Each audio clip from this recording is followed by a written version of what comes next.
Well, hello and good afternoon to everyone, to the 310 tribe, wherever you may be.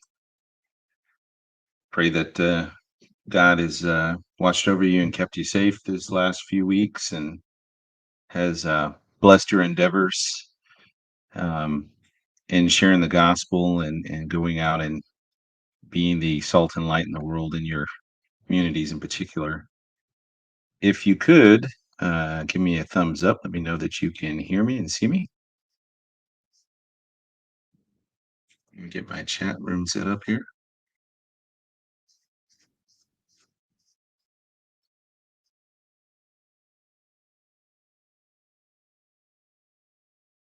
Nita, I got your message. Okay. Carol, I see you. Kate Crosswhite, Sarah Rose, Alicia Garcia, Kathleen, McKeithen, Jackie C, Brandy. How are you, Brandy? Please tell Tim that I am about ready to start setting up all of the stuff he sent me. I haven't forgotten. It's just been with Christmas and all of this stuff going on. I really haven't had time to do much of anything.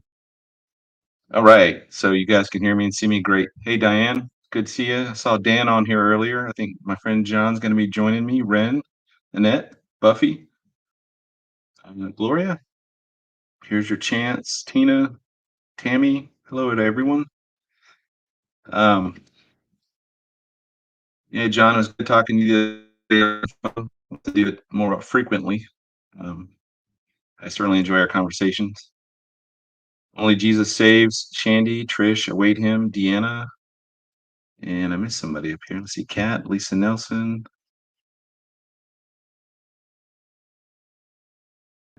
Terry. That's what it was. Terry, Tammy, Tina. Gotcha. Queen of Props, Sydney Perry, Lisa Nelson. Um, again, Sandra. Hello, Sandra. Watch Lady 2017, and Carol's on with us. Well, it is certainly good to be back from the conference trip to Down Under. I just wanted to say to everyone down there, thank you for the prayers for safe travels and hassle-free travels, rather. I was able to get my luggage both ways, and there wasn't any kind of mix-ups on the flights or delays or anything like that. So everything worked out.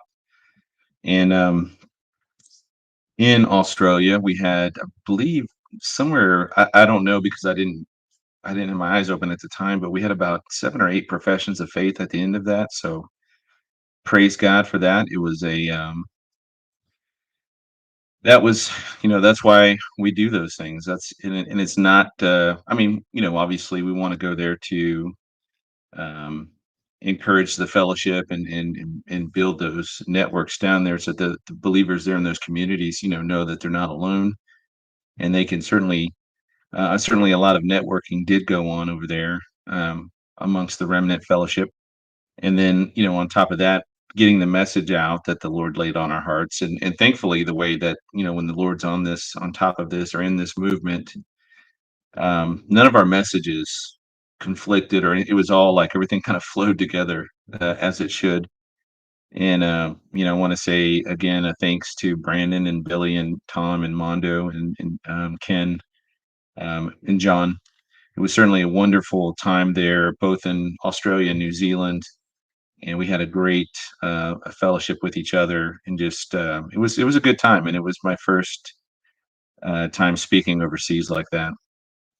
Um, yes, so if we're still here next year, and the Lord, Lord willing, I mean, I would love to go back down there, and this time I'd probably like to stay a little bit longer just so I can see some more.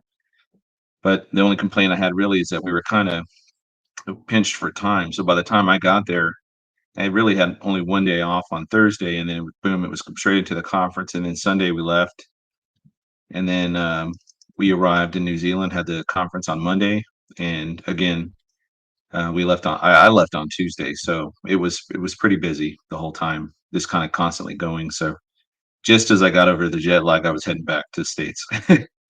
And that day, that flight, I flew back. I left at 7:45 p.m. on a Tuesday, and I got back to Texas at 8 p.m. on a Tuesday.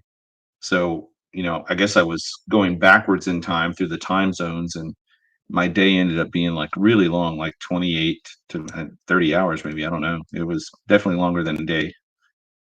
But thank you guys for the prayers. Thank you for the support. I definitely appreciated it, and I'm glad everything worked out the way it did. One of the things I wanted to do, because when you do a presentation, whether it's here or anywhere, generally you have about 60 minutes to go through a topic, and depending on the topic, like I often choose these kind of grandiose, like big, ticket things. I just don't have the time to go into depth on those presentations like I really want to, because I'd be there for 2 hours.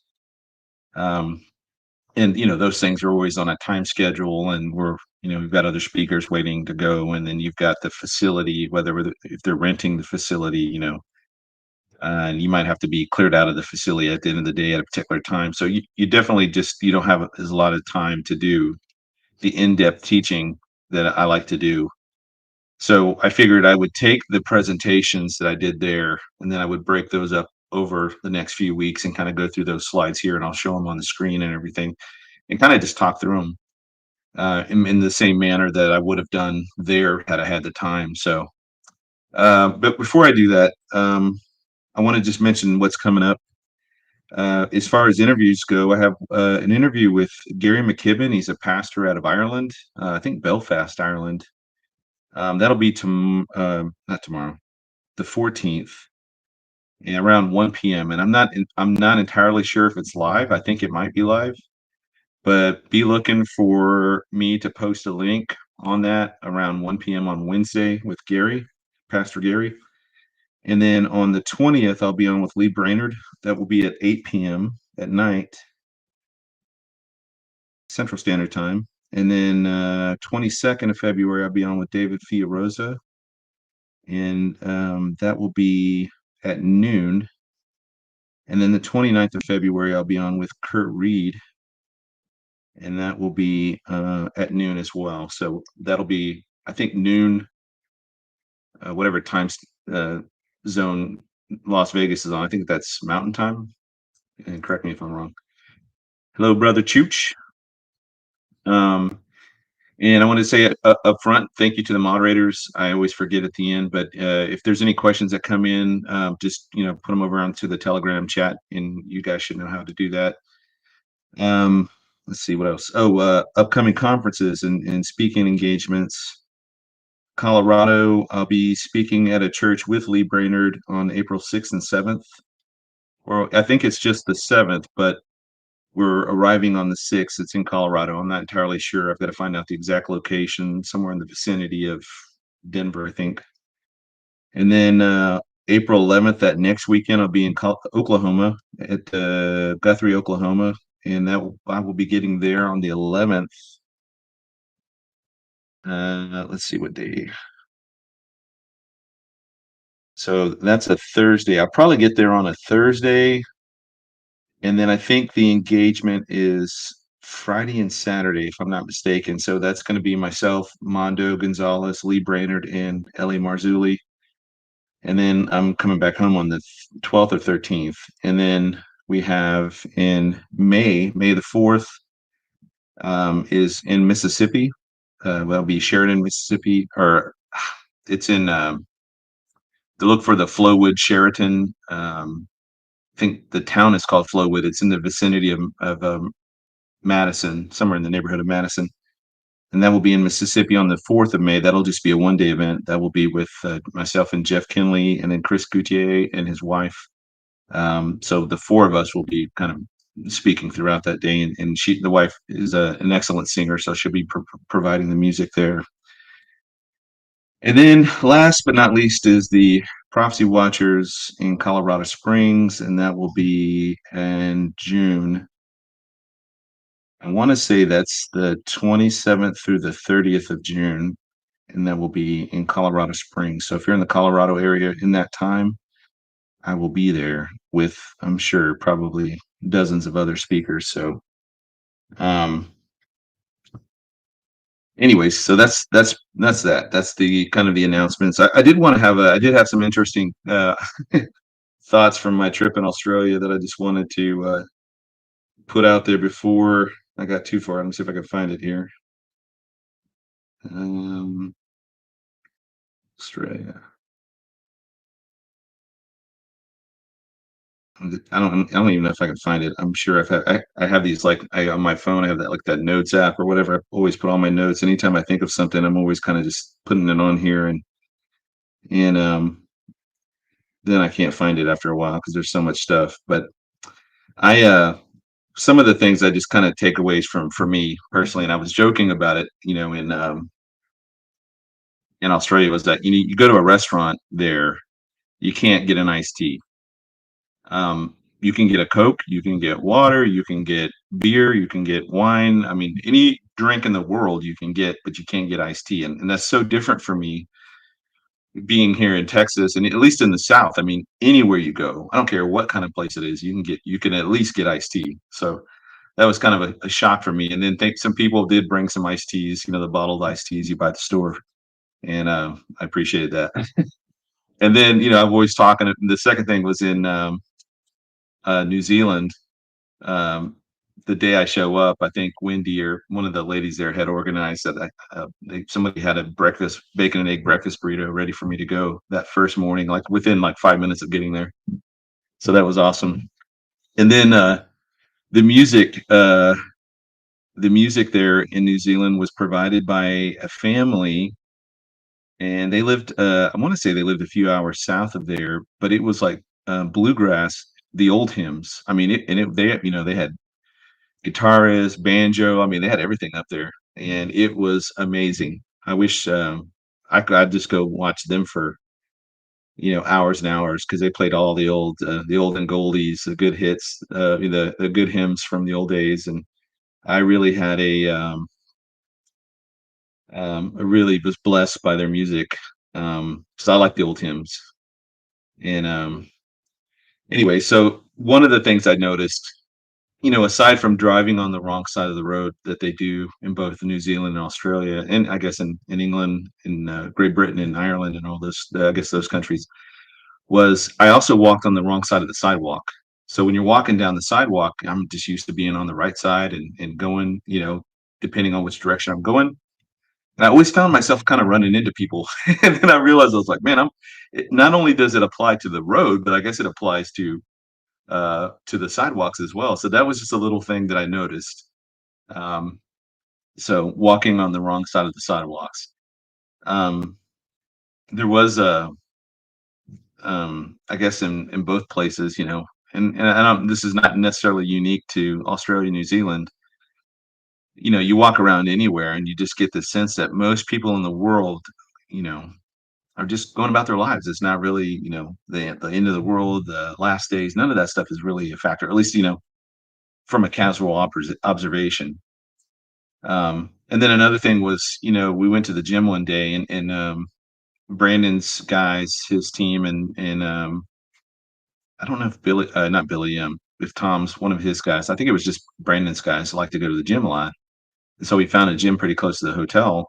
So I was like, yeah, I need to go. I want to go lift, whatever. So we pay to go in, and I go to work. I go to get, I do like free weights and stuff, and everything's in grams, like kilograms, and the I guess the metric version of everything. So I had I'm sitting there having to look, and I had to go back and get my glasses, and I had to go back and look at each like weight to see like what am I trying to lift here, because I couldn't tell from the grams like how much I was supposed to lift. So that was kind of a funny thing. I'm sure people were looking at me funny there. But anyways, so it was a great time. John Prescott set all that up, in on the Australia side, and then Windy in New Zealand. So many thanks to them for making it a very seamless event to go through and do. It was definitely a good time. Another thing, that was, I guess, pretty cool about this trip is that I've never really hung out with Billy or Brandon much at all. I have done a conference before with Ken Michaels up in Oregon at the Roseburg Church there. But Billy and Brandon, I'd only seen them in passing at other conferences, and I didn't really know them. But this time we just had plenty of time to hang out and talk, and I really enjoyed both of those guys. They're both amazing men. Mondo I've hung out with quite a bit, and so and obviously Tom I've hung out with before. Um, so, but hanging out with Billy and Brandon was definitely a treat, and just getting to sit around and talk to them about things, and definitely they were definitely good company to have down there. So that said, I'm going to talk through a few of these slides because I want to take my time on them. And then I do want to address just quickly, I did post an article today that Randy Nettles and myself did. We've been working on this for a few weeks about the upcoming eclipse, which happens on April 8th. Where I am here in Texas, I am dead center in the middle. I'm going to see, they'll get the full blast of the eclipse. So um, I guess I should lead off with that because then, I don't intend to spend a lot of time talking about it. But my overall thoughts on it is that it's interesting that it is 7 years apart from the 2018 one, in the fact that they form an X, right, over the United States. In my article, I listed the other times that I found that were also 7 years apart, and there's probably about, I don't know, five or six times in the last 100 years or so where there's been these eclipses that appear 7 years apart. And in only one of them could I find any kind of adverse actions that happened, and that was in Turkey. And I think it was 1999 and then 2006. Um, Two different events. So one was like an earthquake, and the other was like a terrorist attack or something. And then the rest of the eclipses, I mean, if you look at what's happened over the last 70 years, I mean, everywhere is being crisscrossed all the time.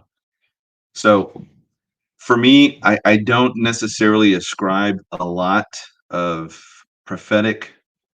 Like I'm not saying that, hey, the world's going to end on April 8th. I'm not going to say that because there's been too many that's happened where nothing's happened. So it would be foolish of myself to even put that out there. However, I also know that God created the sun, moon, and stars not only for time, but He also did it to be markers for signs that herald certain things that are going to come to pass. Certainly, the Star of Bethlehem would be one, but we also know in Joel 2:31, in the last days where um, the sun and the moon go dark, and I think the moon turns to blood red. I mean, there's things that are going to happen, astronomical events that are going to happen. Um, I don't think that this is that. Now, with that said, I'm also not omniscient. I can't see into the future, so maybe something does happen that day, and I'm not going to throw the baby out with the bathwater on that particular instance. Just like I didn't do this is the same exact attitude I had in 2017. I don't know what's going to happen on April 8th. Maybe nothing happens. I mean, regardless, I mean, it is a pretty amazing event that's going to take place. And if you're in the path of totality, I guess, then it will definitely be an event to see and to live through. But again, I don't know if anything is going to happen or not happen. Um, the fact that it is forming an X, or if you want to count last year's eclipse, then it would form like an aleph. Um, Maybe it means something, and maybe it doesn't. Maybe nothing happens, but it signals something that we're not seeing yet. And somewhere down the road, we'll look back and say, "Oh yeah, that was the start of that." But that hindsight's always 2020, right? So we don't know ahead of time what's going to happen. And I do want, I'm not trying to diminish it or dismiss it at all. I'm just trying to be cautious, I guess, in how I approach this upcoming event. So it will be cool. It will definitely be one of those kind of once in a lifetime events where we live through an eclipse crossing out the United States. Is it unique to the United States as a natural phenomena? No. I mean, it's happened throughout the world, many times over the last 100 years. Does it mean something this time? We don't know. We'll have to wait and see again. So again, be optimistic, be cautious, be looking up all those things at the same time. Just exercise caution and discernment. And then I do want to. I'm going to post this link probably in the show notes. But I came across another YouTube channel. Maybe some of you know who he is. I've never heard of him before until today. It just kind of popped up in my feed, and I was like, oh, I'm going to check this out. and he was talking about Romans, or he was doing like a Q&A, and one of the questions was talking really about besetting sins and the sins that we struggle with, and whether it's lust or gluttony or pride or anger, whatever those things are. And then how to really effectively nullify the flesh. And I've heard this before, but I thought he did such an amazing job in explaining in detail, like, how here's the process you go through. Get in the Bible, start reading it, and not more than that. I mean, it's more than that. I'm just simplifying it for time, but I'm going to post that link in there. And I can't vouch for everything he teaches, but the few videos that I did watch through and how he responds to particular things, I found it very encouraging. And he's pre-trib, has a focus on the end time. So I am going to list his link, and you guys go check him out, make up your own minds. But the advice that he gave in there on besetting sins was sound. It's probably some of the best advice I've ever heard. So I want to get that out to the wider audience, because I think you guys would benefit from that as well. And we all have those sins, right? We all have those things we struggle with. And I used to find it very hypocritical, when I was a teenager, and I'm, partying and doing all this stuff. And I'd have, a preacher or pastor come up there and talk about the sins of drinking, the sins of smoking, the sins of this and that. And the guy's like 400 pounds and he's 5'6". I'm like, well, what about the sin of gluttony? Like, where, I mean, and I'm not knocking anybody that's overweight. I'm overweight, but, like, you know what I mean? Like, it just seems like you're speaking out of both sides of the mouth on that particular issue. How this guy, I think his name is Shane, how he responded to that particular issue was perfect. I couldn't have said it better myself. Like, it was great. It echoed very much back to the mindset of Jack Kinsella, who was my spiritual mentor growing up in the faith. So I really enjoyed it. So I'm going to start checking out the rest of his videos. So yeah, his name is, I guess it's Black Swan Revelations is the name of the channel. I think his name is Shane, but uh, anyways, just a really great time. And I was listening to that while I was working out this morning. So I generally don't like to listen to just podcasts while I'm working out. I do sometimes, but, like, I need something to, like, keep me motivated. I need music or something to keep me going. But if it's an engaging conversation, I'll definitely check it out. And Shane Idleman, yes, I think he's Canadian. He sounds kind of the way he pronounces some of his words. I think he is Canadian, or from the north somewhere. Some of the words, how he pronounces it, reminds me very much of Canadians and how they pronounce words. Um, anyways, so that's that. So let's go through the slide deck, and let me see if I can get this over here to share it to you guys. And this will be. Let me move me out of the stream real quick. Or I guess it'll do it over here. Let's see, how can I do this?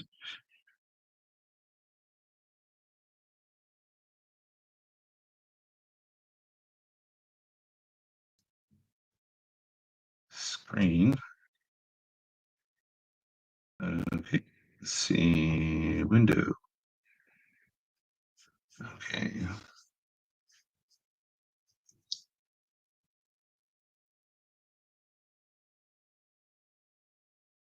All right.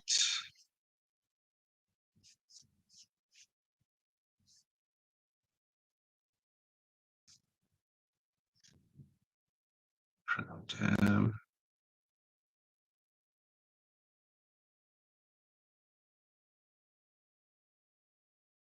Wait him. It was the teaching was it was his latest Q&A one. And I think the first few minutes you can probably fast forward through. He's just kind of saying hi to folks in the chat and stuff, and then probably about 5 or 6 minutes in, he starts getting into it. But after he gets into I guess one of the questions was, how do I stop sinning, or do we keep sinning after we're saved? And so he starts going through that process. So, but it's really good video. Okay, so let me show this in the stream.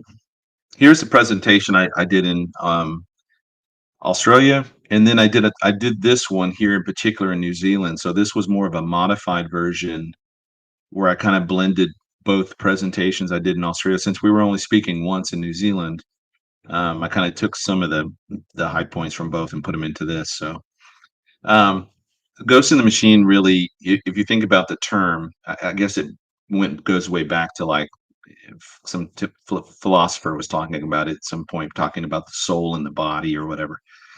Um, but the way that it's come to be used in modern times, I guess, in pop culture and whatnot, is the spiritual or the non-physical entity within a physical or corporal entity that controls it or influences it or gets it to do things. And that is just in that can apply to a lot of different things. But in particular here, where I think I wanted to start with was this idea that um,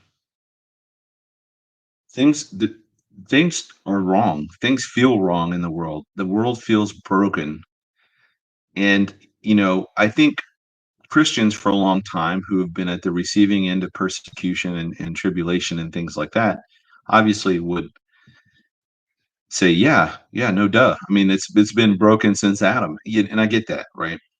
I think where I'm going with this in particular is that things have become so wrong, they feel so broken that non-Christians are now beginning to sense this around the world. And this is not unique necessarily um, to the United States. I'm sure it's felt everywhere. It's felt in Australia, New Zealand, UK, Europe, Africa. I mean, pretty much anywhere you go, you get the sense of things feel broken and something feels off kilter. And it's hard to necessarily put a um, finger on any particular pulse because there's so many. I would need like 50 hands and hundreds of fingers to get everything that feels off and wrong. It's not just one thing, it's a lot of things.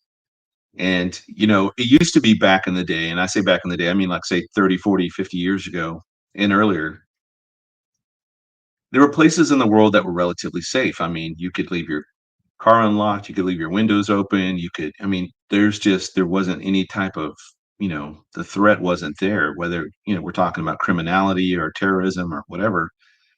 Um, it is um today there's no safe places anymore. Even within relatively safe places, horrible things continue to happen.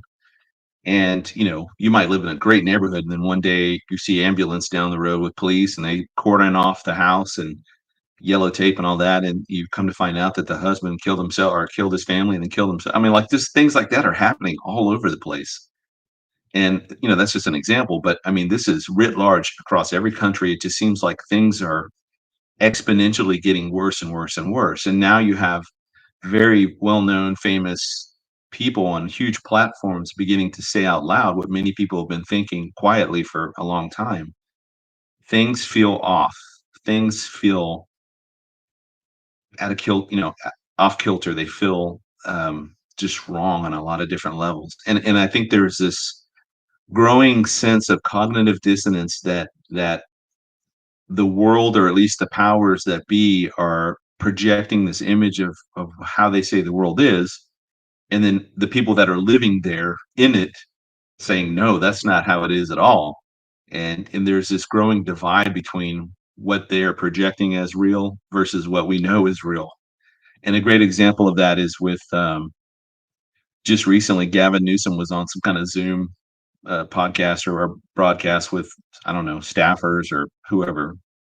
And he was talking about going into Target, and he saw somebody shoplifting. And then he goes up to the cashier because he was buying something. He's like, "Why didn't you stop him?" And she's like, "Well, it's not worth it. It's not worth the time and the effort to do it because the governor's raise this threshold of theft to like $1,000, and it's under that. So now if I go over there and get him, I'm going to get in trouble and blah blah blah." He's like, "That's not what that's not what he said at all, or what I said at all." And so he just the reality of seeing this happen right in front of him, and he's thinking like, "Why am I paying for this when this guy walked out with something for free?" I'm sure that was going through his mind. But it It's a shock, when people step out of their echo chambers or their little bubbles that they live in, and they go out into the world, they see how broken and how messed up this place is. And I think from a veteran standpoint, and having been in those countries, where death is, dealt in spades every day in very gruesome ways a lot of times. Um, I guess we're exposed to that, and so we come back and, they call it PTSD, they call it, whatever. I think we've just been exposed to the reality of how harsh this world is, and in the United States, even though there is crime and there is corruption and there is, you always have to be very cautious when you go to places, especially big cities and things. But in the rest of the world, I mean, the threat is palpable. I mean, like when you go to the Middle East or you go to,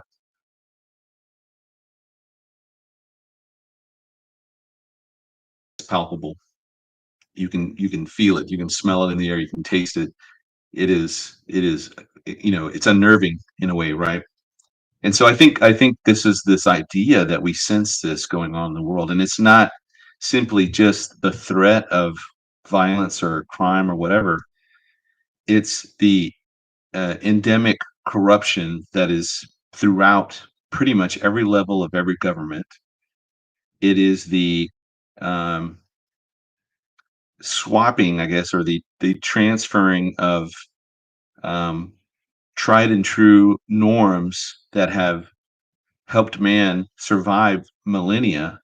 And now we're trading that out as if not doing so is going to have any kind of negative consequences. It is the wars, the rumors of wars, the inundation of information that floods every single place. You can't go anywhere without being inundated with information. It's maybe that's the interconnectedness of the world. All the satellites around the world and information, Wi-Fi is everywhere. You can't get away from it in most places unless you go way out into the woods. It's in a religion. It's seeing the collapsing of particular faith systems starting to falter. And I'm not just talking about Christianity. I'm talking about Islam. I'm talking about a lot of different things where things are starting to fall apart. And so um, I feel like, in part that we are in this great transition period. And in one of my articles, I mentioned, I talk about the rising and falling of empires, and that empires create reality.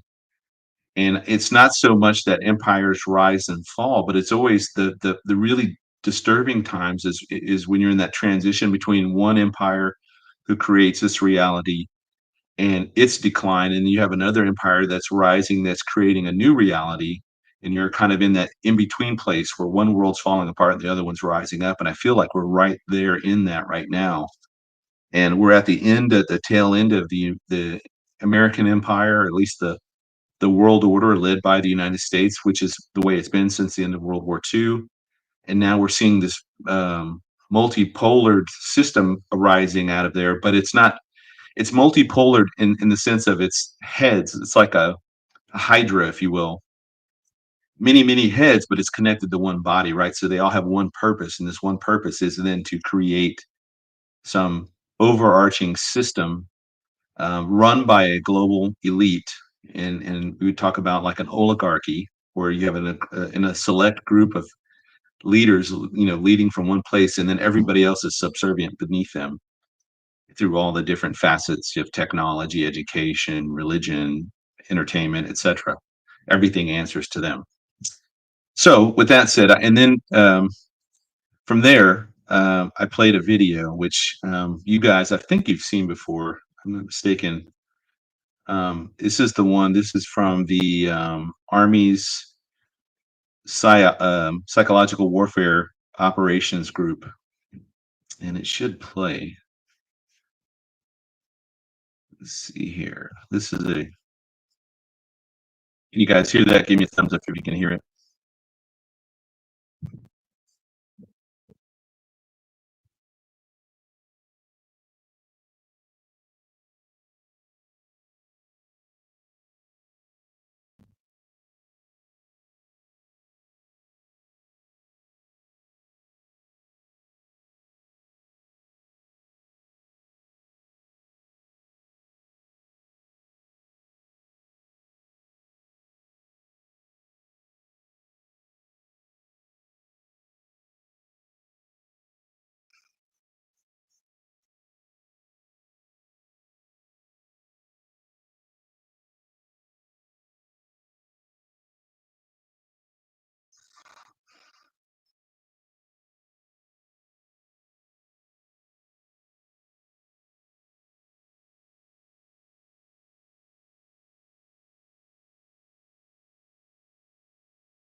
All right. Apparently, there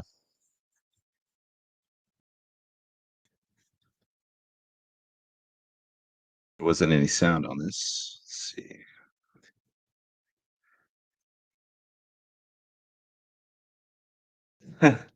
Linda was like, "Are we supposed to hear something?" Let's see if I tell me if you guys can hear the sound again.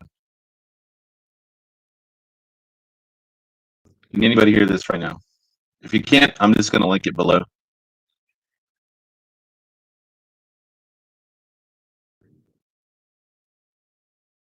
Okay. Okay. So apparently, the sound is not going to play on this, so it's okay. What I will do is continue to go to the next slide. If I can figure out how to do that, let's see here.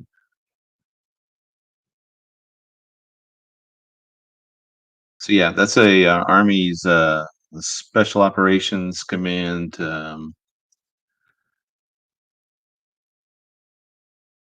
recruitment ad. Yeah, I'll put the link in there. You got to listen to the sound because the sound is what makes it really creepy. Um, but okay, let me see here. No, I don't want to play it again. Let's see, how can I get this to here? There we go.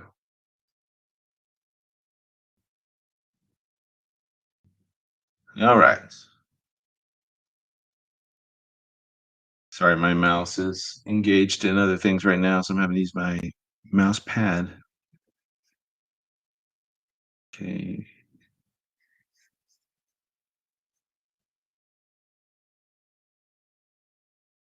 How do I get this? This is oh,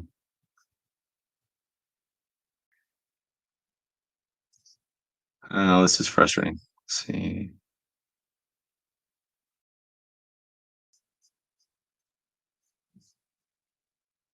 Tell you what, let me reset this here. Amateur hour, slide, screen. There we go, screen. Let's understand. Okay.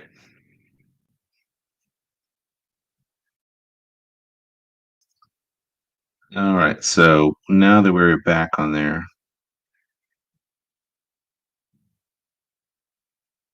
thank you, Sarah. Yeah. So after I played the video, especially like in Australia and New Zealand, where they normally don't see, recruitment ads for the U.S. military, the point I wanted to make from that was that at least for the last 70 years, the Western civilization led by the United States has been heavily invested in deception. Some of that deception is used for good purposes, to infiltrate criminal organizations or to infiltrate terrorist organizations or um, to go after whoever and bring them down. You have to kind of go undercover and those kinds of things. Also, within warfare, it showed that guy flipping the tank. There was a big operation before D-Day, 1944, where the Allies were trying to deceive the Nazis into thinking that they were going to invade in this one place, and really it was all kind of a ruse.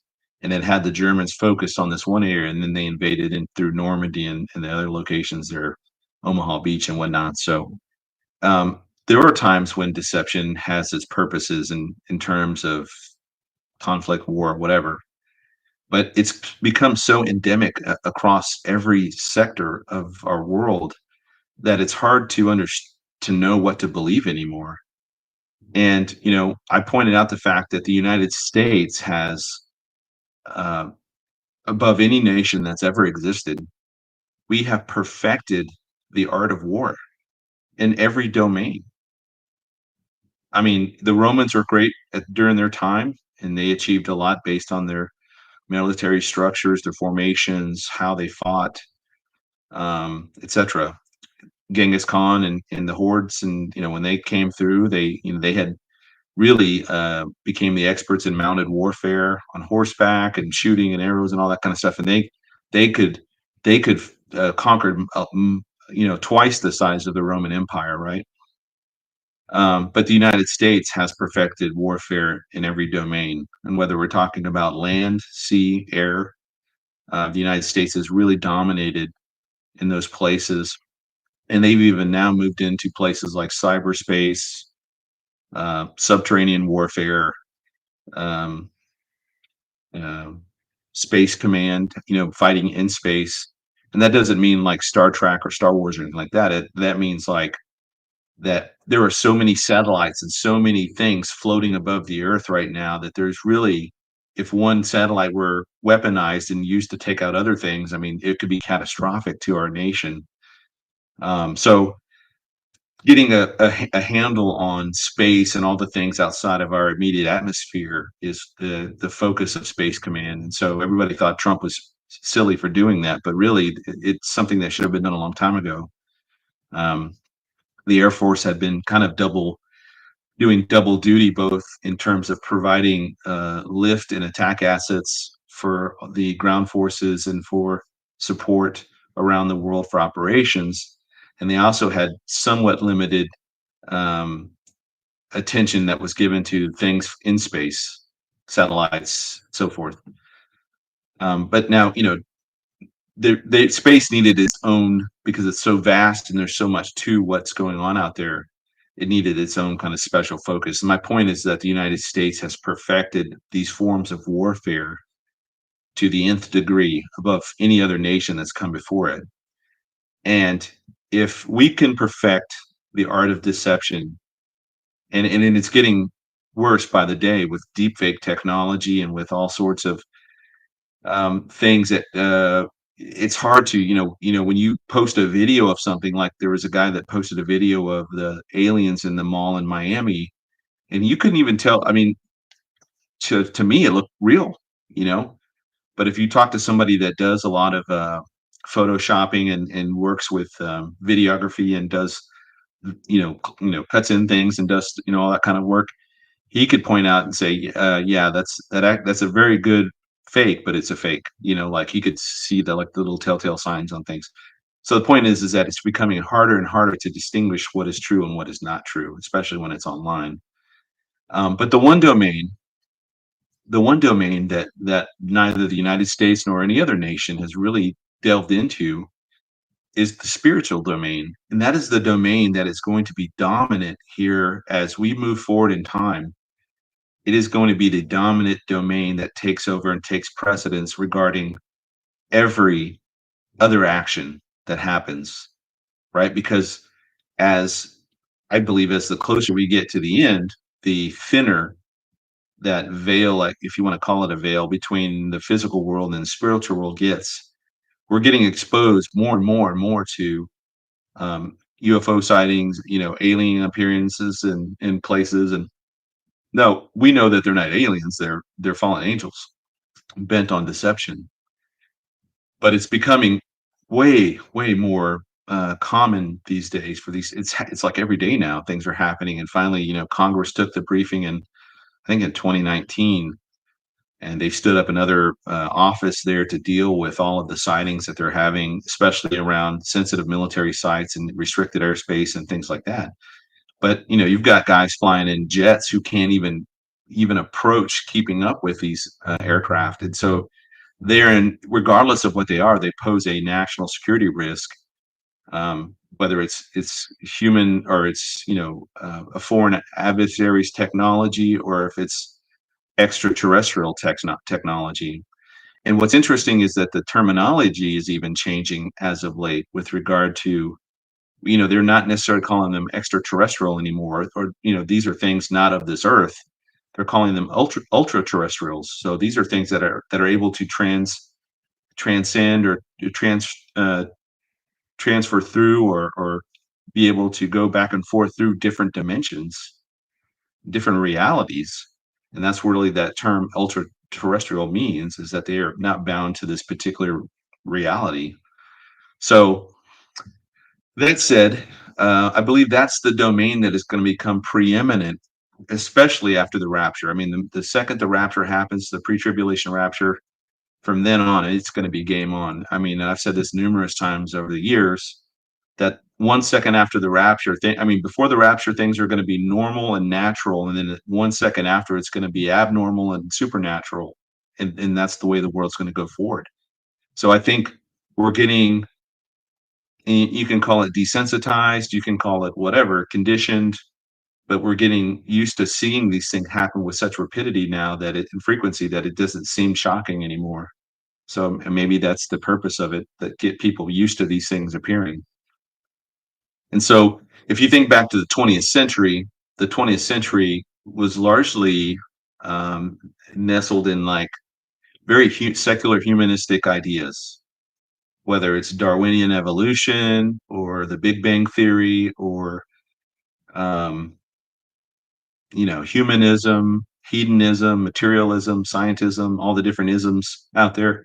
Really, the 20th century was kind of a blending, a mixing pot of sorts of these different things that were actualized.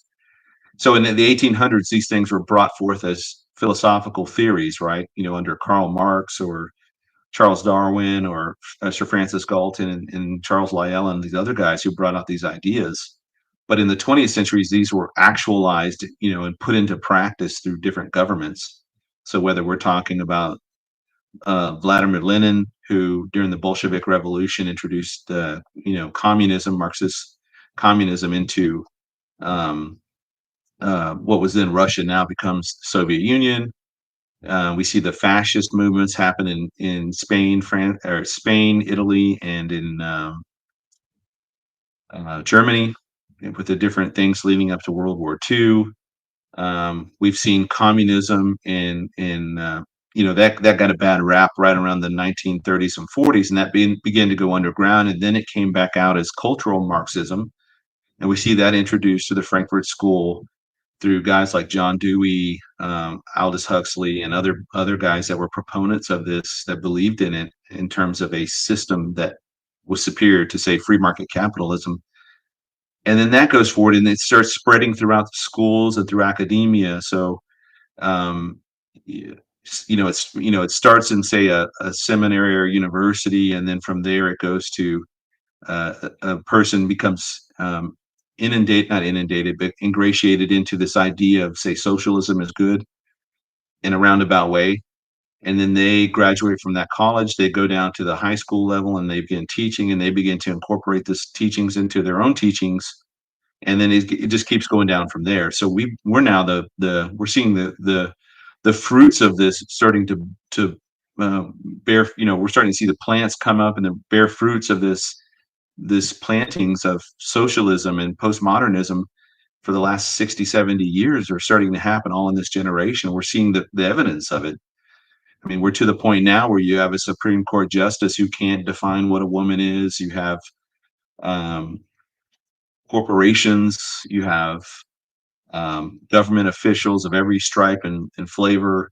They'll all come out and say, you have to trust the science. You have to trust the science when it comes to this, to the medicine side. But then when it comes to like gender, which is obviously, I mean, it's so obvious you don't even need science to prove it, that there are two genders. Then all of a sudden you can't. Science is thrown out the window, and now it's just all about how you feel and how you identify. So I think we're just at that point now where um, this huge cognitive dissonance, not just between reality, between the people in power who think the world is all roses because they're at the top, when everybody else is down here, walking through the thorns. But it's also, this reality of what people are willing to believe versus what is real, and they don't even care anymore. There's not even they don't even you could show all the evidence in the world to people. They just don't care. They don't care. They're just going to believe what they believe, right? And so my point with showing the military video, my point was that the United States had perfected this idea in not just land, sea, and air, and cyberspace, space, subterranean, urban combat, etc., but in deception. And this deception is at its root, at its heart, goes all the way back to Lucifer in the garden. And Lucifer approaches Eve, and he offers her. He's telling her, "Hey, what's going on over here with this tree And she's like, "Well, we can't eat it. We can't even touch it or we'll die." And I'm paraphrasing this, obviously. This is Genesis 3, 1 through 4 or 5, I think. And Satan says, "Well, God knows." He's like, "You're not gonna die. God knows that the day that you eat of it, you're gonna know the difference between good and evil, and your eyes are gonna be opened, and you'll be like God." So I began to break apart. What was he really offering her, right? First of all, he offers her illumination that when she eats of this tree, her eyes are going to be opened, right?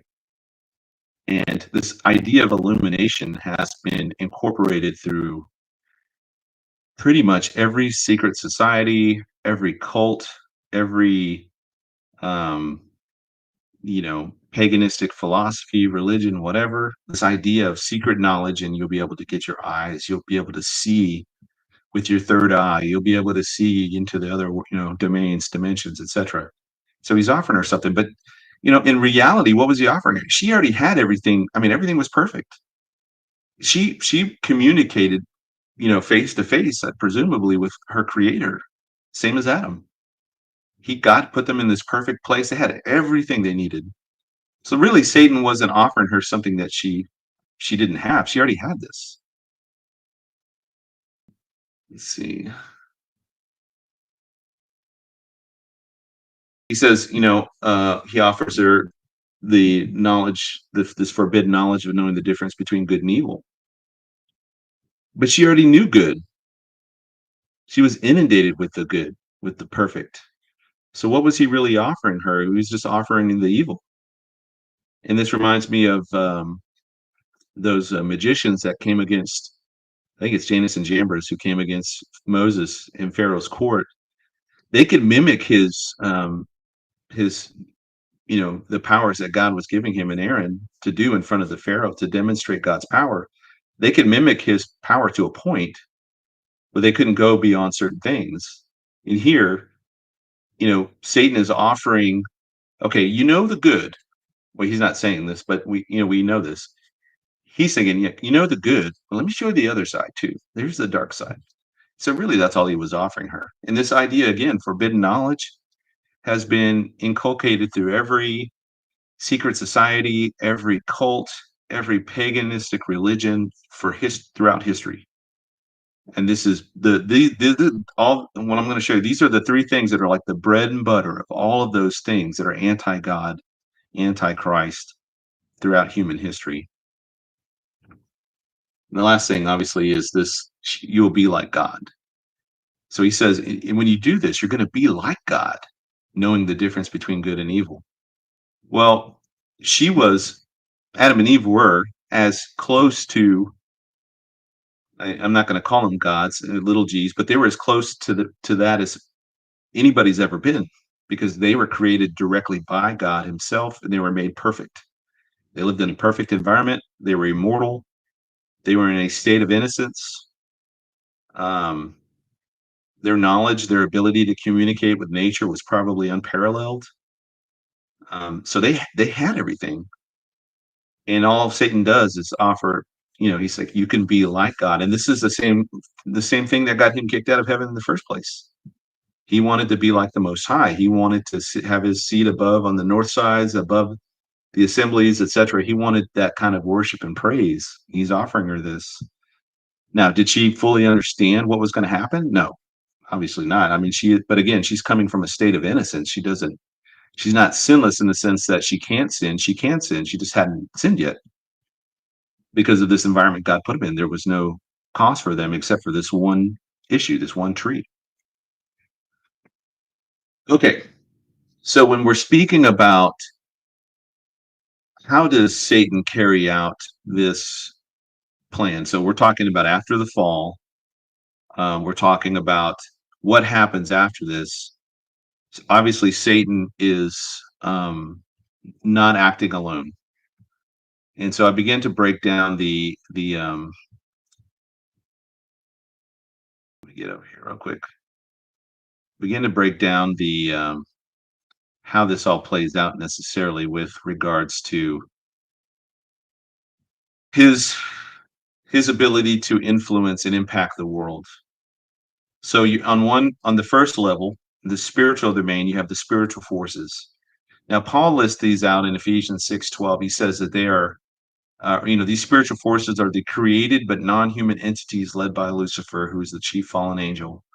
And these include a hierarchical command structure of principalities, powers, rulers of darkness, spiritual host. And I would say probably somewhere in there is those that we might classify as ultra terrestrials. And I would put in that category of things like demons, Nephilim, hybrids, etc. And I know that the opinion of demons varies from person to person or theologian to theologian, but I tend to think that the demons are the disembodied spirits of the Nephilim that were drowned in the flood. The Nephilim then being those that were before and after the flood, that were the physical offspring of unnatural unions. And then with regards to like hybrids, these are things that are perhaps created since then that are not human and they're not spiritual either. They're just somewhere in between.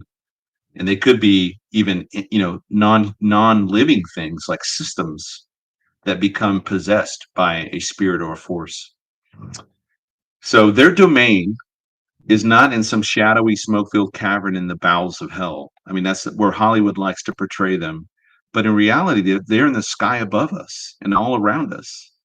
And that's why we see in Ephesians chapter 2, verse 2, that Paul calls Satan the prince of the power of the air. I mean, if you think about the most prideful, arrogant being that's ever existed, it's going to be Lucifer.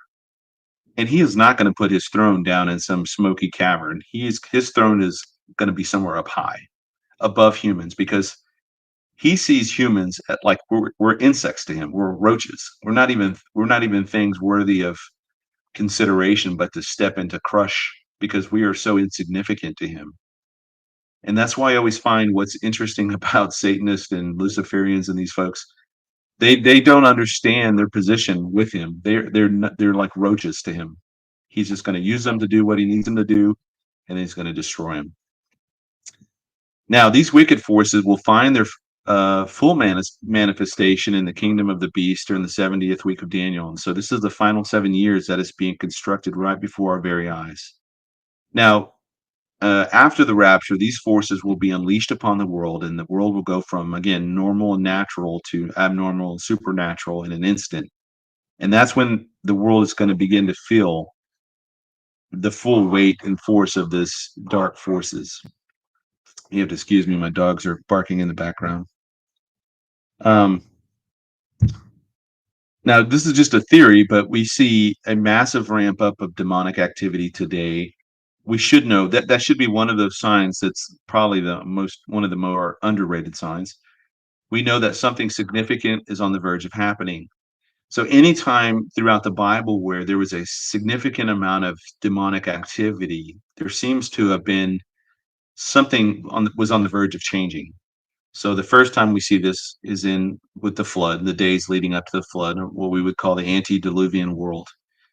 And we see that the world had become corrupted, full of violence, and then there was giants, and then there was these Nephilim, and the world. I mean, the way that it doesn't give us a whole lot of detail, but it seems like the whole world had become corrupted at that point, save Noah and his family, right?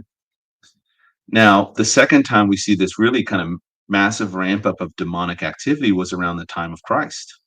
And look at all the people that were possessed. He's over there casting demons out of this guy and out of this person, and I mean, it just seemed like it was everywhere, even through the days of Acts, with the apostles. So it seemed like just around this time there was a significant ramp of demonic activity that was very obvious, was manifesting in the physical realm very obviously. And then the last time is we're seeing this during the tribulation. So what we're seeing today is the buildup of that. And this is where I mentioned before, either we're being conditioned for it, or we are. Um, uh, this is part of the desensitization program, so that the second after the rapture, these things can appear, and then they can, come forth to present their lie, whatever that lie is. Maybe that they're benevolent, or that they are, what do they call that? Um, panspermia, that they came here, millions of years ago and planted the seeds of humans here, and yada yada yada. So, but they're gonna carry out this lie. But I think they're making their presence known now so that we become desensitized to their appearance once the rapture happens. Now, the second part of this, oh, excuse me, let me go back here real quick because I skipped over one. Um, you had the forces, and then on the other side, you had the human agents. And like I said before, human agents obviously, we're like insects to these guys. We're nothing. You know, and I don't know if you think about it or a lot, but if you kill a roach or you kill a fly, you don't feel bad about it. You're just like, whatever. Clean it up, throw in the trash, and you move on with your day. And that's how they see us, right? Well, the human agents are these willing people that have sold their souls to the devil, whatever you want to call it, for riches, wealth, power, etc. And they get these temporary benefits for eternal damnation. It's a really terrible situation. But these would include, wicked kings, wicked queens, wicked leaders and rulers of every varying flavor. You have the unelected bureaucrats who are in every empire, every kingdom.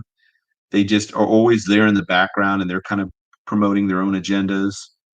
Whether we have, I called it old money, but like royalty, aristocrats, people that have inherited wealth for generation and generation. They belong to these societies where they don't live in the same planet that we do. They just, they've never not been wealthy beyond belief. So they, that's just their mindset is to keep this thing going. And, here as of late, I guess from the Knights Templars on forward, you have the international banking system, the financiers who through, I guess the best examples that we see going forward are the Rothschilds from the late 1700s forward that have been able to finance and create this crazy amount of wealth by funding both sides of conflicts and by always being seemingly at the right place at the right time. And we know that their pockets, their god is money. That's what they worship, is money and wealth and power and prestige. We have the deep state or shadow governments, and these are always these people behind the scenes ruling from behind, whether they're old money, whether they're parts of intelligence agencies, or whatever the case is. Massive corporations. These people are the ones who influence what governments are going to do and not do. And when we remember back to Jesus in the wilderness, and I've used this example many, many, many times, but when Satan was tempting Jesus there, one of the temptations was, he takes him up to this top of a mountain, shows him all the kingdoms of the world at one time, at a single time, and he says, I'll give you all these. They're mine to give. I'll give them to you if you'll bow down and worship me. And so here is this idea that Satan has, through his chief fallen angels that fell with him, have become territorial princes, like we see in Daniel chapter 10, and I think Daniel 9 as well. That there was the prince of Grecia, the prince of Persia. It seems like these princes are territorial and they control areas. And under these areas, they control these humans or these kingdom and these empires. And through them, they are able to achieve great wickedness. And so I guess, when we think back to the human side of this, is that there's a universal truth that goes all the way back to Nimrod. Those who don't have power will do anything to get it, and those who have it will do anything to keep it. So uh, in this group, the human agents, they're going to find their manifestation, their full manifestation, in the person of the Antichrist, the final Antichrist. And in Scripture, we know him as the little horn in Daniel 7 and 8, the lawless one and the son of perdition in 2 Thessalonians chapter 2.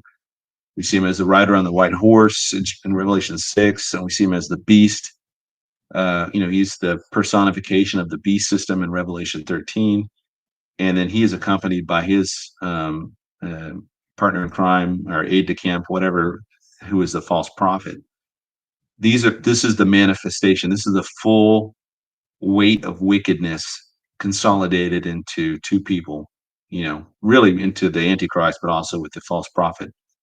And so they will be the absolute worst humans that have ever lived, according in God's eyes, and so wicked, in fact, that they are not even sent to the great white throne judgment. They're just cast directly into the lake of fire. And they're there 1,000 years ahead of Satan. So it tells you how bad these guys are going to be. Now, the last part of this, the bad side here, the dark side, I was going to call is the systems. And these are those systems that are used by the evil spiritual forces, and they're also used by the evil human agents to carry out wickedness throughout the world. And you'll just have some different icons up there, pictures and stuff. But and in scripture, we would call this the like the Babylonian system, right? In Revelation 17, we see this in the form of a religious system, and that's what we would, we'd call it, or it's called in scripture, the horror of Babylon. And then in um, other places, other translations, you might have like the harlot or whatever. But she is a conglomeration of all these different religious systems rolled into one, and they become nauseating to God. Not only nauseating to God, but they're also nauseating to these other leaders. That's so bad that by Revelation 18, they're killing her. they're destroying her, burning her, and whatever this system is, they've had enough of it. And so I don't know exactly when this takes place, but we know it's somewhere around the midpoint to maybe a little after the midpoint. And they're done with this Babylonian harlot. They burn her, get rid of her, and now all the worship is now centered on this guy Antichrist. And I don't know his name. It would be pointless for us to find out. I know some people had their hopes set on King Charles, but I think he's got cancer now, so I don't think he is really a candidate anymore for Antichrist. And so we have,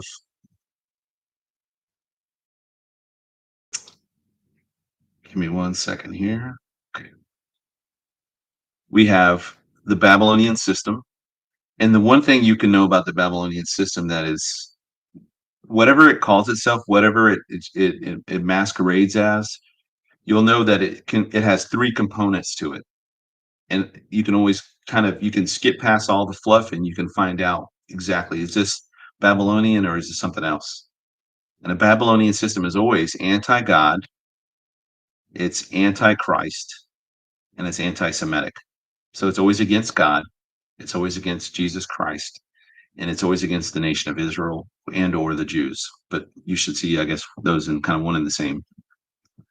The second system is this idea of paganism, and I would just call paganism any religious system apart from the true biblical Christian God. And we see that this finds its fulfillment ultimately in the worship of this guy, the beast.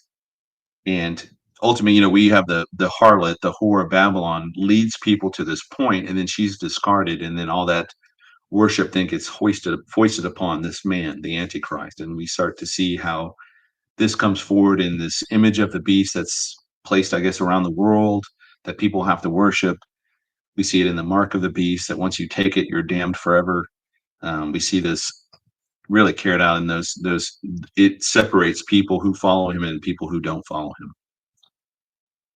Next, we see human secularism, and I'll talk about this a little bit later, but these are all these humanist philosophies um, that basically deny in part or all of true biblical knowledge and wisdom and history. The word itself, they deny it. And so there's varying flavors of theisms. You have agnosticism, atheism, materialism, scientism, hedonism, nihilism. All of these, in part or in whole, deny God. They deny Jesus Christ, and they deny the Word of God. They deny the true biblical Christianity, the true pathway to salvation. So they're always presenting some other way around. Again, they find their fulfillment in this man Antichrist. And interestingly, when we talk about the Antichrist, and especially in Second Thessalonians, you see that he's described both as the lawless one and then later the son of perdition. So in some facet, he is the lawless one, and then at some point he becomes the son of perdition. So I believe there's a transition there for him. And then we have technology. Now, technology is a tool. we're using technology right now to communicate. So technology is a neutral tool, but the way that it's being used as a system, it's going to be used against humanity inside the tribulation. It's already being used against us now as a means to censor and silence people and to target people and to cut people out of the system. So we're talking about weapons of warfare. We live in a time where no other time in history has there been the ability to destroy the planet over many times over. That's never existed before. But now we have, I don't say every nation, a lot of nations have weapons of mass destruction. We have the internet, which is this global network that allows people to communicate around the world like we're doing right now. We have the Internet of Things, which is the application of putting the internet into everything, everyday devices, whether watches, glasses, appliances, vehicles. I mean, it's in everywhere now, and there's really you're hard pressed to find equipment now that is not somehow tied in with the internet. We have a global surveillance system that has been established and is continuing to be ramped up. And I know, for instance, like Elon Musk has the Starlink that's going up. You see them shooting these satellites into the space, all the time, 30, 40 at a time. And the intent is to provide internet access for everywhere in the world, regardless of where you are. And that may be he might be doing this for altruistic purposes, but however, it is going to be co-opted and used by this last government, and that whole system will then be a weapon used against people to control everyone. You have artificial intelligence. And so varying countries and corporations are in various levels of artificial intelligence, but we know that we're probably on the threshold of where we're getting into what we would call super artificial intelligence, super AI. And so these things, while not truly alive, have a form of sentience that can make decisions on their own. So that is scary in and of itself. We have nanotechnology, so we're talking about the very micro technology of things so small most people wouldn't even know that they're there, whether they're put into the body, whether they're put into dust and float through the air.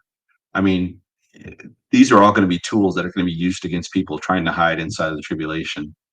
Quantum technology, and here is quantum where I find there is a fascinating aspect to it. It is technology, but it's a technology that we don't fully understand how it works. When you have things like superposition, where something can be in both places, regardless of the distance, at the same time, they exist through this thing called superposition. That reminds me very much of this interdimensional travel, where you know uh, uh, something can be in one place and then it can step through a portal and then it's somewhere else instantaneously. And so I think there is a spiritual component to quantum technology and quantum physics that we don't fully understand right now, but I think 1 second after the rapture, they're going to have a breakthrough in this technology, and this technology will be able to exponentially funnel and sort and quantify and qualify trillions and trillion. I mean, however much data there is in the world to quantify and validate or whatever, to go through, sort, process. It's going to be able to do this instantaneously. That's how powerful quantum systems are. So you won't need a whole lot of them to run the entire world after the rapture. I think you might need one or two, but that's it. Maybe I'm somebody in the chat want to correct me, but if you had a very well set up quantum system, I don't know that you would need a whole lot of these things. It's not like everybody's going to need them on their personal devices like laptops or anything like that. You just need some in some very central places, and they'll be able to process everything, very, very fast, faster than anything we have today. We have, I call it hive mind, but the swarming technology where you have flocks or packs of drones, whether they're flying or on the ground or whatever, and these things are able to move as one because they're all interconnected. So they either fly like a flock of birds or like bees when they swarm onto something. and they won't be big. They don't need to be. But if you have a jet and you're flying a jet to drop a bomb over an enemy's territory, and this jet can, evade radar, it can evade missiles, and there's no way to really shoot it down. But how is it going to be able to escape a swarm of these little tiny drones that fly into it and get sucked into its engine, and then causes it to crash? So I mean, it's just, there's no way to escape this kind of thing. And I'll go into this more in a little bit here, in particular with this technology. And then ultimately, we see the final fulfillment within technology is to put technology into the human body. This idea has been called transhumanism, the singularity. There's a whole laundry list of things you could apply this to. But on one side of the argument, you have that because AI is advancing so quickly, we need to augment humans to be able to compete at that level. And on the other side of the coin is that we need to augment humans, so that we can fix medical issues with them, or there's it's done in an altruistic kind of purpose. Like if somebody can't, is an amputee or whatever, they can put on a robotic prosthetic arm, and then they can, through a Neuralink chip, they can control this arm, so it just becomes like an arm to them. So we're augmenting humans, and in not just arms, but like our appendages. We're talking about like hearts, ears, eyes, everything. So they're able to put this technology into the body to where it augments a person to be able to either function normally or function at a superhuman level. If they're already normal, now you give them some like eyes that can see at night in the dark, in infrared, thermal, etc. Then that's where I think that's where that augmentation is. That I think it's going to go towards where we see not necessarily the return of the Nephilim in regards to like giants appearing back on the scene, because I'm not saying that it can't happen. I'm just saying I don't see the purpose in it necessarily. Not when you can create somebody like Captain America. I think a Captain America makes more sense in terms of where we are today, with regards to what they're trying to achieve. We have the financial systems. Again, these are like Revelation 18 section of the Babylonian system, and you can just see the amount of damage that is being caused by hoarding wealth. And I am not some bleeding heart liberal that says we need to share everything. I'm very much into free market capitalism, and I think that's the best system that humans can have, so long as it's not abused. But within this financial systems, we see, going back to the Knights Templars, who I believe are the first ones credited with creating international banking, we see this progression of people that have now been able to consolidate massive amounts of wealth and then use that to begin to build their own kingdoms and to promote their own agendas. And obviously, this would be corrupted by Satan very quickly and early on, so that he is able to influence the nations through these incredibly wealthy people, whether it's the Rothschilds, Rockefellers, Soros family. You've got these massive investment companies, BlackRock, State Street, Vanguard, and they're all kind of echoing the same thing at this point. They all want to go to a digital system, because a digital system is the ultimate form of surveillance that they could ever have. Because if you can't buy or sell anything without some kind of a digital footprint or fingerprint, then there's nowhere to hide. If nobody's going to sell you anything, because if they do, they know they'll get shut down, fined, whatever, thrown in prison. Nobody's going to risk that to sell you some food or gas or whatever.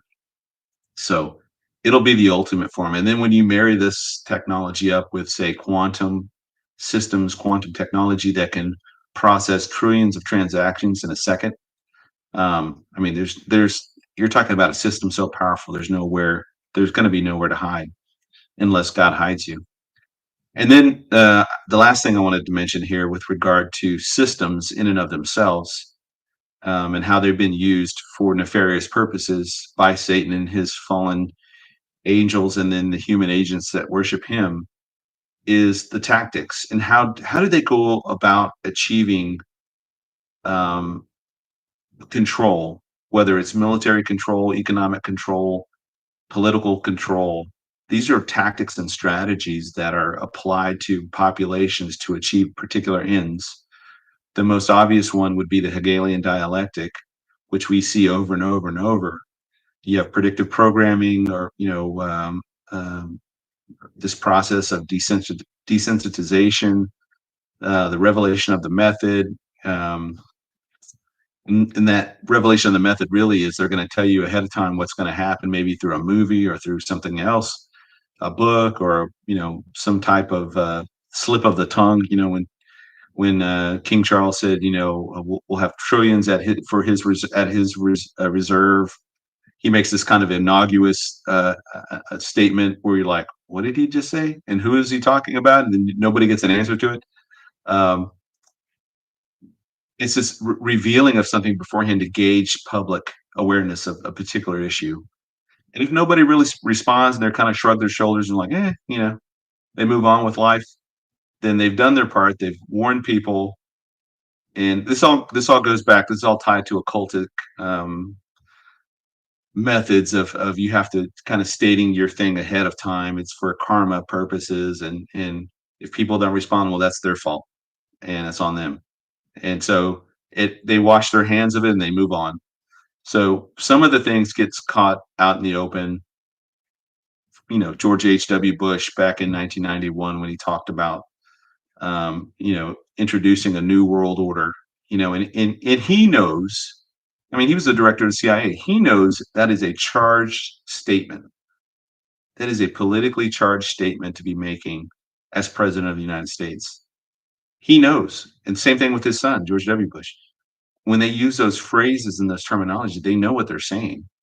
This isn't an accident. I mean, they review their speeches before they give them. So mentioning things like this, I think, is a form of what we call the revelation of the method. And that's more, I can go in more depth on that later on, but I think that's really the kind of the main issues there. But let me spend just a second on the Hegelian dialectic. Obviously, you guys heard us talk about this quite a bit over time. We have the agenda, whatever the agenda is. Give me 1 second here.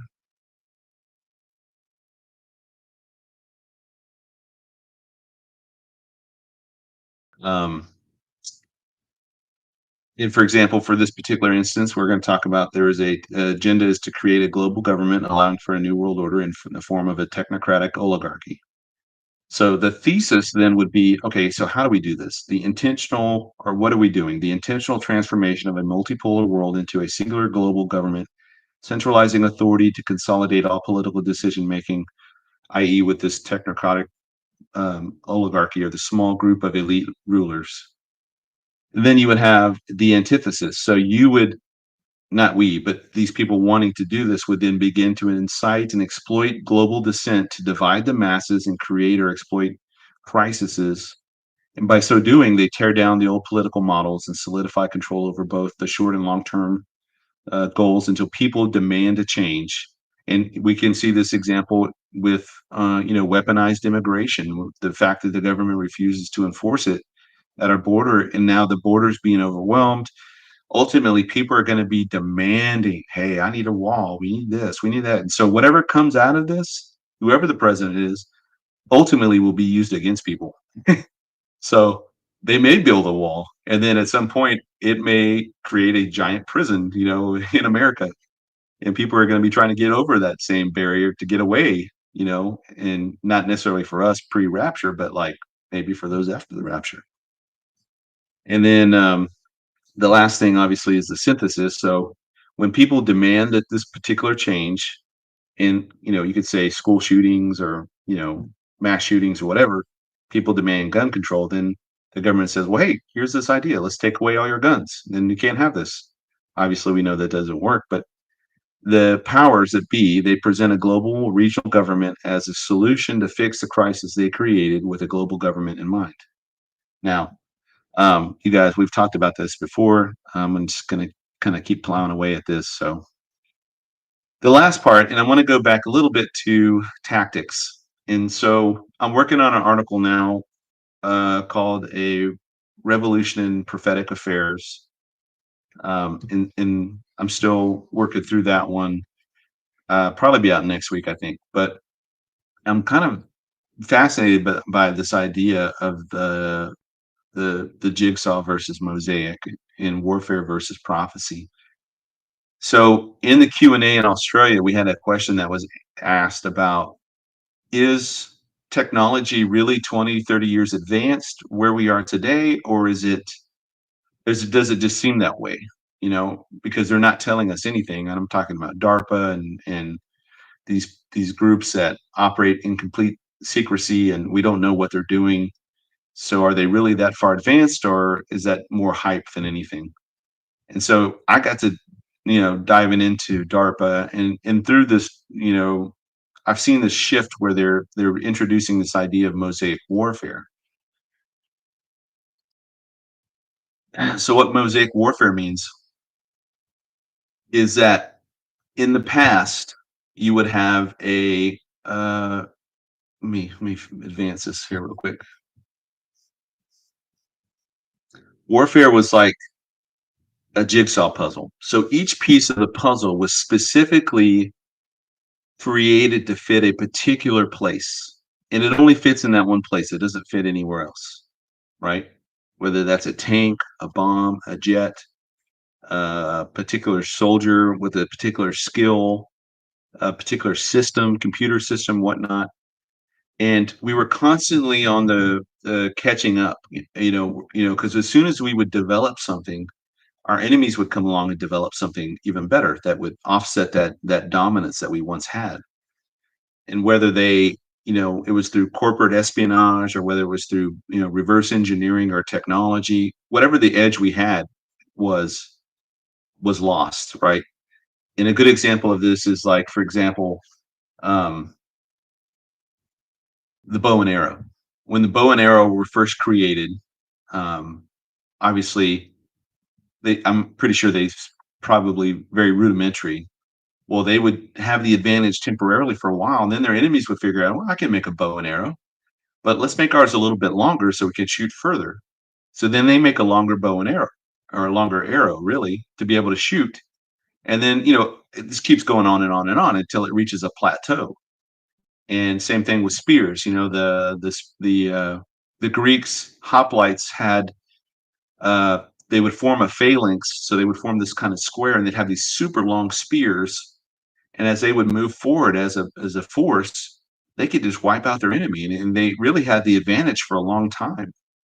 But then their enemies started getting smart and saying, "Well, why are we going to fight them in this open field? Let's just fight them in uneven terrain where they can't form these phalanxes, and then we can attack them." And they started having a lot of success with that.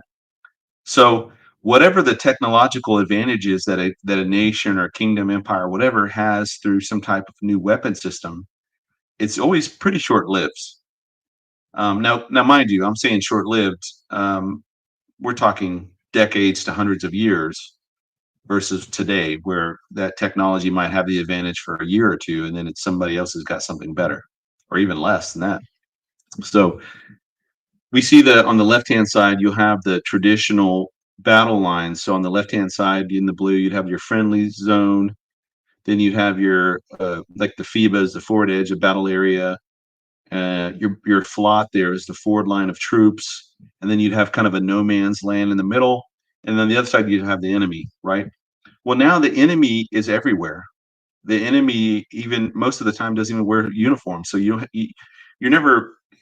Very rarely do you see us fighting like army to army. And the last good example that we had really is the Gulf War, where we're fighting uniformed troops from Saddam Hussein. I would even say if you go to Russia now today, not Russia, but Ukraine, where Russia is invading Ukraine, as an outsider going in, you would be hard pressed to figure out who was who. One, we don't speak the language, but for really from 2014 to the time the Russians invaded, there was all sorts of military conflict going on in there, just below the threshold of active war. And people had no idea who was fighting who. There were so many different groups, and nobody wore uniforms. It was just, or they had uniforms, but there was no insignia, no nothing. You didn't really know who was doing what. And Russians and Ukrainians look pretty much the same, so you didn't know who was fighting who or who was friendly or who wasn't. So you have all these sort of nuances today that people are hiding who they are, because in so doing they can blend back into a community or society without um, you know putting the risk of carrying a uniform that openly identifies them as an enemy combatant. And then so we found ourselves always trying to invent the newer, better weapon. And so if I can't remember the name of the movie, the Pentagon Wars, I think is what it was called, but it was about the development of the Abram tank. And I want to say that the Abram tank took like 40 or 50 years from concept to the time it began to roll off the assembly lines to get out the door, because there was so much input and so many changes, and everybody had their was trying to get the best tank, and it just became a hot mess. But generally speaking, from the time a conflict starts, the enemy might go low tech on you. So you might be driving this, $500,000 tactical vehicle down the road, and somebody, one of the insurgents puts this, $100 IED on the road, buried right underneath the dirt, and it blows up and disables your 500 million, $500,000 vehicle. They spent $100 and you've just lost $500,000. So simply in a war of attrition, I mean, going low tech has huge advantages of going high tech. And because now it takes so long to replace a giant vehicle or a giant aircraft or modern whatever, it's a significant emotional event for that army to continually trying to replace this stuff, and not only replace the equipment but to replace the people that are trained to operate such a complex machine. It's not like it was back in World War II, where the planes and everything were relatively simplistic, and learning how to take off and land. I mean, that was kind of the hardest things to do, and after that, I mean, pretty much anybody could get in there and fly it. And I'm not trying to make light of that, but the technology was a lot simpler to understand then. Nowadays, I mean, good grief. I mean, if I showed you the inside of a cockpit of a Black Hawk, I mean, it would just be dizzying. It was dizzying to me getting it the first time. You're just like, what does all this stuff do? So, but that's where the jigsaw part fits in. So, how this idea of mosaic warfare comes about was that you have the military, the Air Force, for instance, goes to a group like DARPA and says, "Hey, we want a plane that goes fast." And so DARPA was created right after the Russians launched, or the Soviets launched Sputnik into space in the 1950s. And at that time, DARPA was created to never let the US lose its technological edge ever again. And so DARPA doesn't operate under the same constraints as a normal government agency does. For one thing, there is no central location for DARPA. They're all over the place. They're not one person necessarily, although DARPA does have its leader, CEO, whatever you want to call them. But they're really run by hundreds of program managers, and they outsource all these programs to private industry, defense contractors, or technology companies. And most of these projects are what they would consider high risk ventures. So these are thinking really way outside of the box. And generally speaking, they only fund about, all the way through to creation, from concept to creation, they only fund about 20% of them, because the other 80% are not feasible, which is the model that they like. That means that they're really pushing hard to think outside the box. So an example of this is the Air Force. The Air Force says, "Hey, we want a new plane and it needs to go super fast." So they come up with these concepts and designs, and this thing, they figure out, okay, to scale, they build this thing, and this thing can fly, let's just say it can fly 500 miles per hour. They said, no, well, we need it to go faster. So the Air Force is always trying to push the limit on speed. They want things to go faster and faster and faster. Well, finally, the DARPA came back and said, well, we're looking at this the wrong way. Maybe we don't need to go faster. Maybe speed's not the thing. Maybe we just need to make it invisible. So then they're thinking, okay, well, how do I make a plane invisible? Well, there's that launches this whole thing, but ultimately we end up with the B-52 stealth bomber because it's invisible to radar. And then that cloaking technology then is transferred to things like the F-35, and I'm sure other programs that we don't even know about. But it's that thinking outside of the box. Instead of going faster, faster, faster, let's just think, okay, well, let's just make it invisible. Then speed's not necessarily the issue anymore. And so that is that mindset that DARPA brings into this. And so they're going to go from a jigsaw model of war and how they create things to what we call a mosaic. And if you think about a mosaic piece, you see the picture on the right. Most of those pieces are generally the same. They're little squares for the most part, right? And if you were to take all those little pieces of the pile there and put them all in a giant pile before you make a picture out of them, you would have no idea what they are or what that picture is if you didn't know what it was beforehand. But the idea is to be able to plug and play anywhere you want. So on the left-hand side there, you see what you see: sensing services, communication services, and then you have effects services. So sensing is being able to put a sensor out on the battlefield, and then right below that, you have the little green army guy right there, and it says decide. And these are all DARPA slides. These are not my slides I created. This is from DARPA. And whether that decision maker is a person or an artificial system, it's looking more and more like eventually this is all going to be turned over to artificial intelligence to make these decisions, because they can make these decisions in milliseconds in the speed at which they'll be able to cause the effect, which is whatever is going to cause that effect, whether it's an Apache helicopter, a jet, an atomic bomb, ICBM, whatever, drones. That will be almost instantaneously when they can be able to make that effect in real time. So the goal then is to litter the battlefield with sensors, and then those sensors are tied into a singular decision maker, which seems to me where that's where artificial intelligence put inside of, say, a drone that's flying way overhead.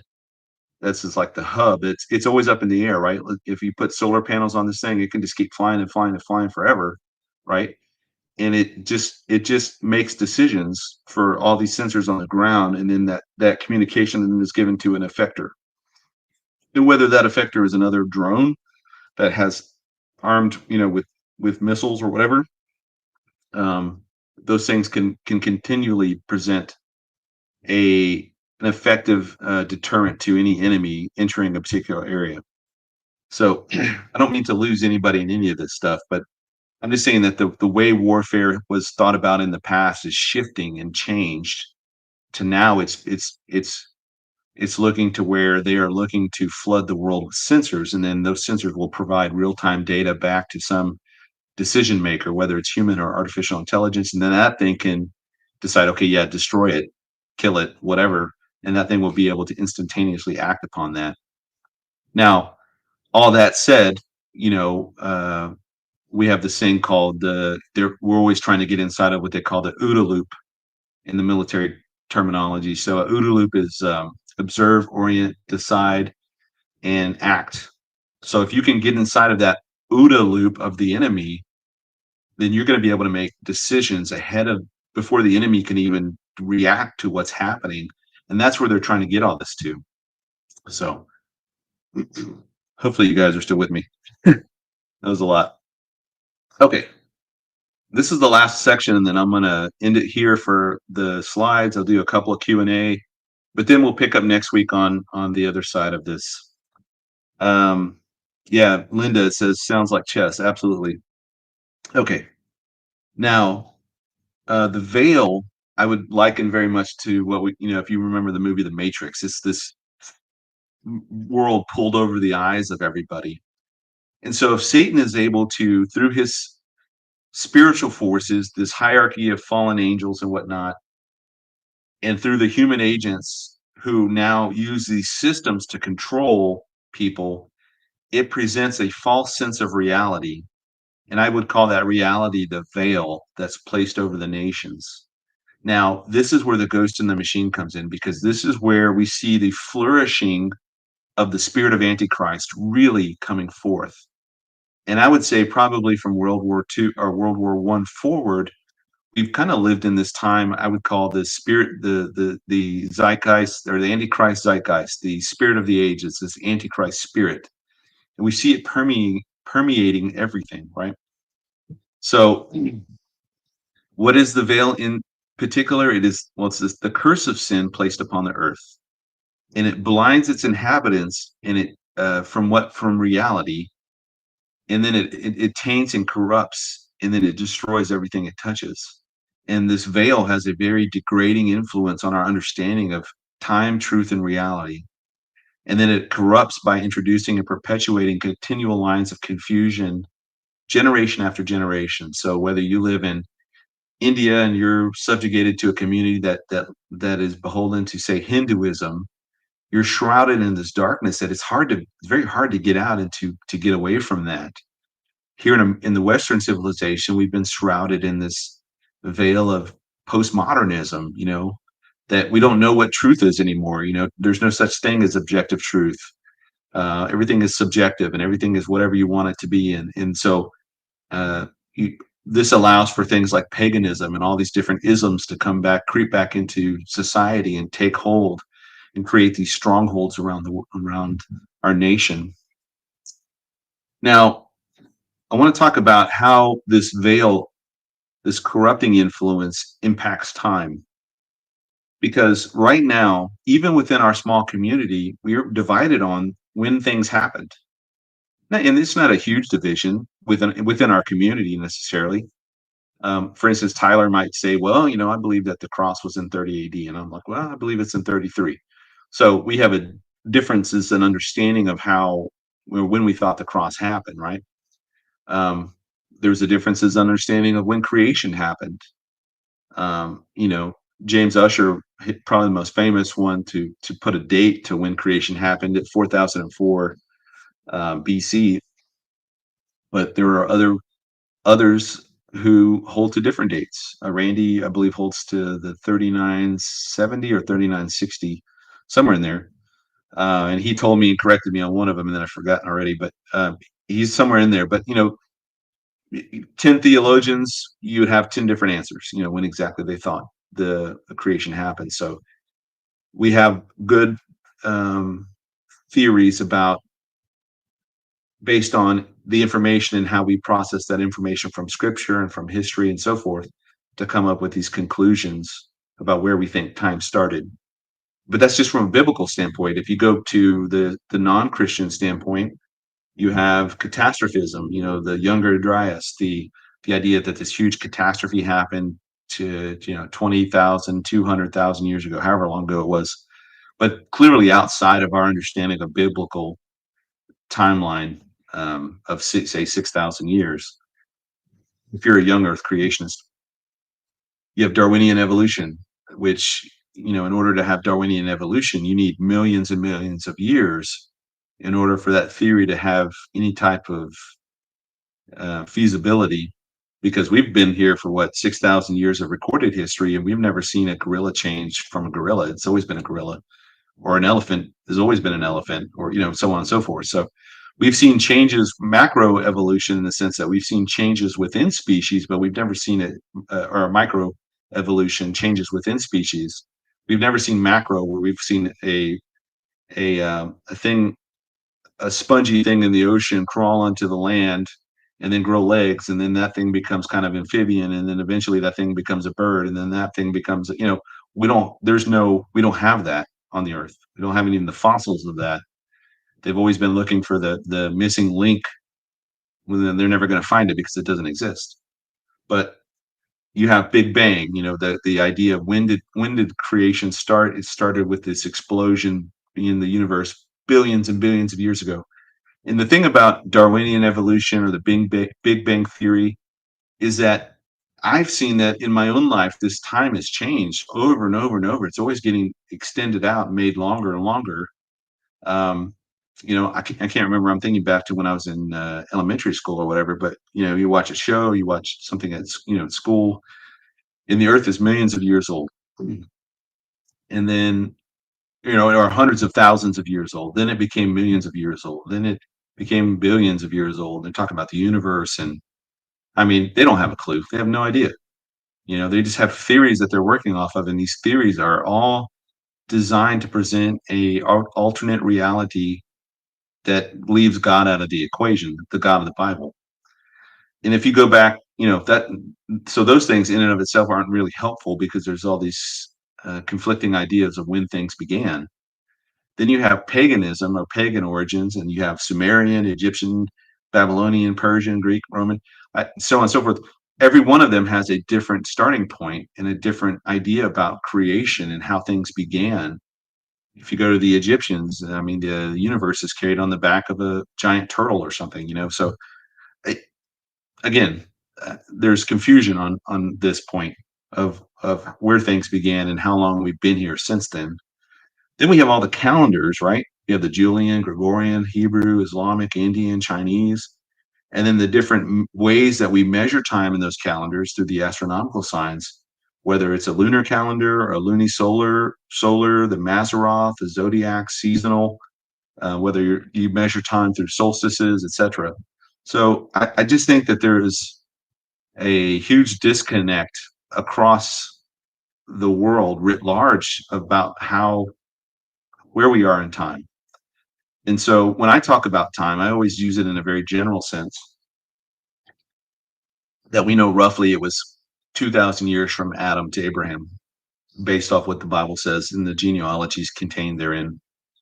And then from Abraham to Jesus was about 2,000 years.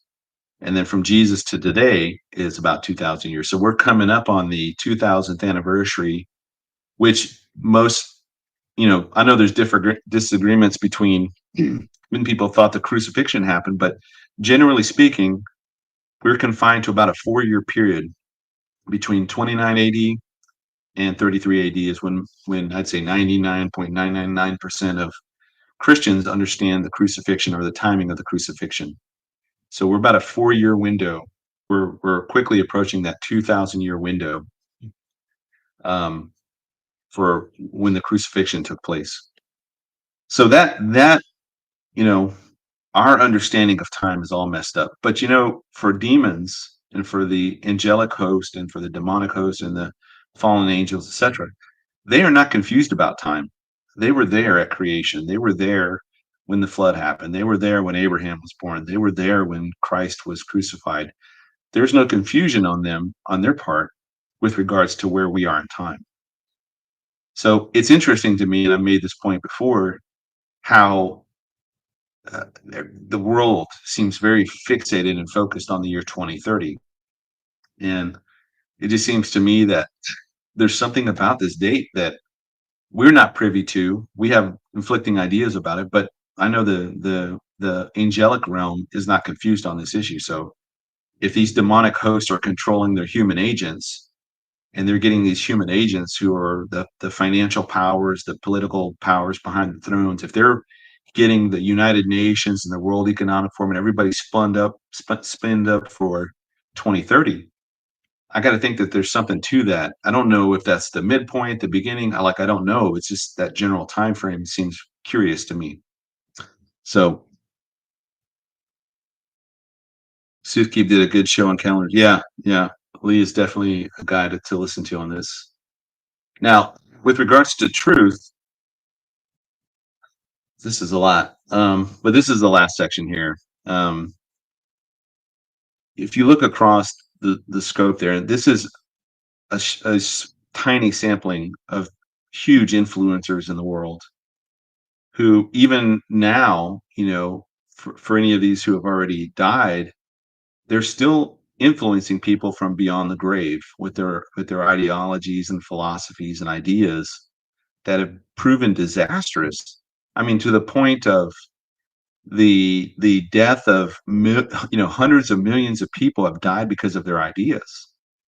Even worse, hundreds of millions of people have died and gone to hell and be eternally separated from the creator forever because they bought into a lot of these lies these guys have and not just guys and gals have promoted. And this by no means, I mean, I could make this picture montage. I could make this like 10 times its size and still wouldn't even capture a handful of the big influencers in the world who've really done a lot of damage to humanity. I mean, Muhammad's not on there, but Muhammad should certainly be on there, and all the Hindu gurus and yogis and all that, and so on and so forth. I mean, there's just a lot of people that I've had to leave off for space consideration. Ultimately, when you look at scientism, Marxism, atheism, occultism, mammon, that's the love of money, the being making money your god or wealth your god, and ideas of globalism, bringing the nations all back together as one. These all fall part and parcel under Luciferianism. And Luciferianism, going back to Genesis 3, is this idea of illumination, Gnosticism, or hidden knowledge, and then self deification. But when you look at the tenets of Luciferianism, which I did in the Luciferian dialectic article, um, it's the first rule there is to do whatever you want. I mean, who's not beholden to that idea? Nobody, none of us want to be told what to do. We all want to do our own thing. However, we know that leads to death, right? There is a way unto man that seems right, but the end thereof is death. And through that, you have human secularism, Marxism, postmodernism, ecumenism, and so these are all tenets of things that have some truth in them in some areas, and then there's lies in there filled through there that basically corrupts and kills.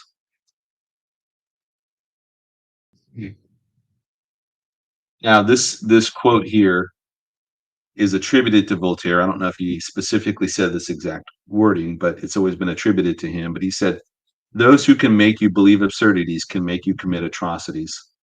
And when I think about that phrase, and you think about, say, Germany between World War I and World War II, you had a nation that was, prior to World War I, they were a very industrialized nation, a very educated nation, a very wealthy nation, a very modern nation. And many of the great thinkers, um, uh, musicians, guys that wrote for symphonies and I'm blanking on the term for that, for guys like Mozart and um, Beethoven and those type of. But you had a lot of really talented people in that time period that have come out of World War One, and their country is destroyed. Their economy is destroyed. They've lost a generation of young men. Um, and now they're being subjugated by the French and the English, and everybody really kind of put the screws to them for reparations and the war damages and all that stuff, and they've lost territory. But it created this desperation in this people that that desperation became fertile breeding ground for just wild and crazy ideas. And one of those wild and crazy ideas that came out of that time period was obviously the political system of the Nazis, National Socialists. And they offered something that even the other, the socialists and the communists and the anarchists and these other groups couldn't compete with. And they had it all wrapped up together. They had this tie-in with anti-Semitism, which was, they were able to tie that back to Martin Luther, and they could get some of the churches on board with that. They had this idea of socialism. They had this idea of promoting Germany, restoring the glory to Germany as the Third Reich. And if you don't understand the history of that, the Roman Empire obviously collapsed in the mid 400s, and before that it had split into two. You had the eastern leg and the western leg, and the eastern leg went on to be the Byzantine Empire, who they thought they were the kingdom, right? And they went on for another 1,000 years, and they were finally conquered by the Ottoman Empire, the Ottoman Turks. But then the western leg, even though they collapsed for a couple of centuries and were kind of integrated with the barbarians and so on and so forth, they eventually rose back up around the year 800 and became the Holy Roman Empire. So the Germans would consider, because the Holy Roman Empire at that time was in Germany, mostly Germany encompassed that area. they were able to liken that to the First Reich. And then we see that went on to like the 1800s. And then we see a transition temporarily after Napoleon. They enter what they call the Second Reich. And then the Second Reich is what led them into World War One. And so when that was ended and they lost that war, there was that period of really just economic disaster that resulted in hyperinflation and all sorts of bad things, poverty on a level they weren't really used to. And that led them to embrace this idea of the Third Reich, that this guy Adolf Hitler is going to be able to bring in military conquest, the 4-year economic plan, and he was really going to get Germany back on track. And for a moment there, he did. His 4-year plan was very successful. And we see that in evidence. You know, he was in Time magazine cover. He was hosted the Olympics one year. I mean, like they built the Autobahn. I mean, they'd done a lot of things, but their plan was only good for 4 years. After that, they were going to be out of Schlitz, so they had to. That's what resulted in them turning to military conquest. They gave them enough time to build up their military again, and then they began to attack. I believe they went into Austria, and then they went into Poland, and so forth. So um, that is um, all of that gets kind of wrapped up in a lot of these different ideas between occultism and in Marxism. When you go down to like the different various flavors of socialism, scientism. I have Adolf Hitler on that line because he embraced this idea of the Aryan race, and that Aryan race idea comes out of things like eugenics and cultural what is it, social Darwinism. Francis Galton, who took Darwin's idea and then kind of applied it to races of people, that there were some races that were superior to other races. And so all this stuff gets blended in and it becomes actualized into a system that gets used. And then as a result of it, millions of people die, hundreds of millions of people die from war, from concentration camps, and so on and so forth. So there's just all these just really nasty and really terrible ramifications that come out of these ideas. So these ideas have consequences. But those German people, because of their desperation, and began to believe what the Third Reich was selling, committed atrocities in the name of the collective good. And even when those Nazi concentration camp, death camp guards and the soldiers that were involved in that, when they were put on trial later in Nuremberg, they just said, "Hey, we were following orders. We were just following orders." And that excuse didn't fly, because ultimately we know that there is a innate sense of moral right and wrong inside of us. We know that torturing people to death is wrong. We know that doing the things they did was incredibly wrong. So they were still, well, many of them hung and executed for those crimes. Okay, so last slide here. We talk about reality, and I brought up this idea of the magician or magic act. If you've ever gone to see an illusionist or whatever, there's kind of three stages to the magic act. So this guy, the magician's out on stage, or the illusionist is out on stage, and he presents something to the audience, an ordinary object, or it's a situation or event. So everybody's kind of focused in on whatever this thing is. And it seems pretty straightforward. Like you're watching this guy, like I'm watching him. I'm going to be able to see him slip the card out of his, sleeve or whatever, pull the rat, put the rabbit under the table so you can pull it out of the hat. Whatever the case is, you're thinking you've got your handle on this, right? So next comes the turn. So after the pledge, the magician takes that ordinary object or situation and does something extraordinary with it. And this is the magical part of the trick, where the unexpected happens. And it's that moment of transformation or disappearance that creates wonder and surprise. And then the last part of this is called the prestige. And the prestige is that third and final stage, and it involves bringing the trick to a conclusion, often in a way that is more astonishing than the initial turn. The prestige is the big reveal or the climax of the illusion that leaves a lasting impression on the audience. Now, you guys probably knew all that already, but here's the gist of it, right? Here's the rub. If you've ever listened to former magicians or illusionists who go on to kind of demystify the art, You got guys like Penn and Teller and others that try and pick apart different magic acts to figure out how they're doing it. The first things they tell you is that you don't look at what they're showing you. You look at what they're not showing you. I know that sounds very simple on its face, but the magician wants you to look at this thing because something else is happening somewhere else. And where that other thing is happening, that is where the real magic is taking place, right? That is where the trick is coming into it.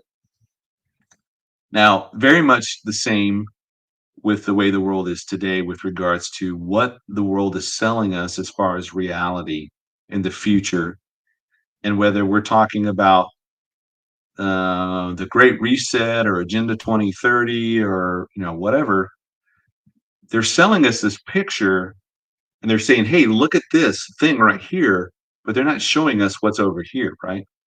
So this is where we kind of apply the stages of the magic deck to their statements here. The pledge: the pandemic represents a rare but narrow window of opportunity to reflect and reimagine and reset our world.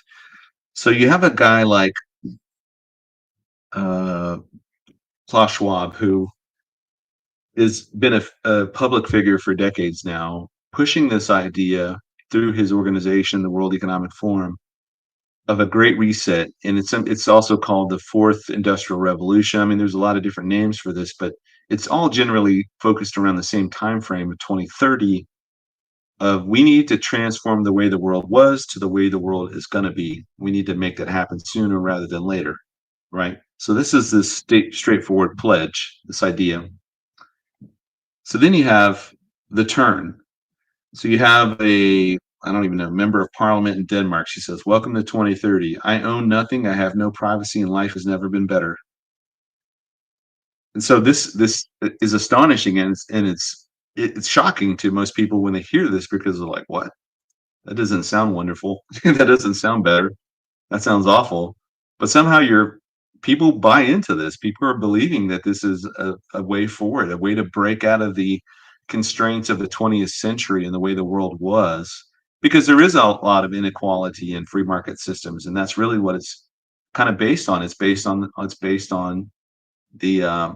market, and if a product is something that people want and people like, it's going to do well. And if people don't like it, well, they're going to vote with their dollars and they're not going to buy that thing, or they're not going to go to that show, or they're not going to do this, that, the other.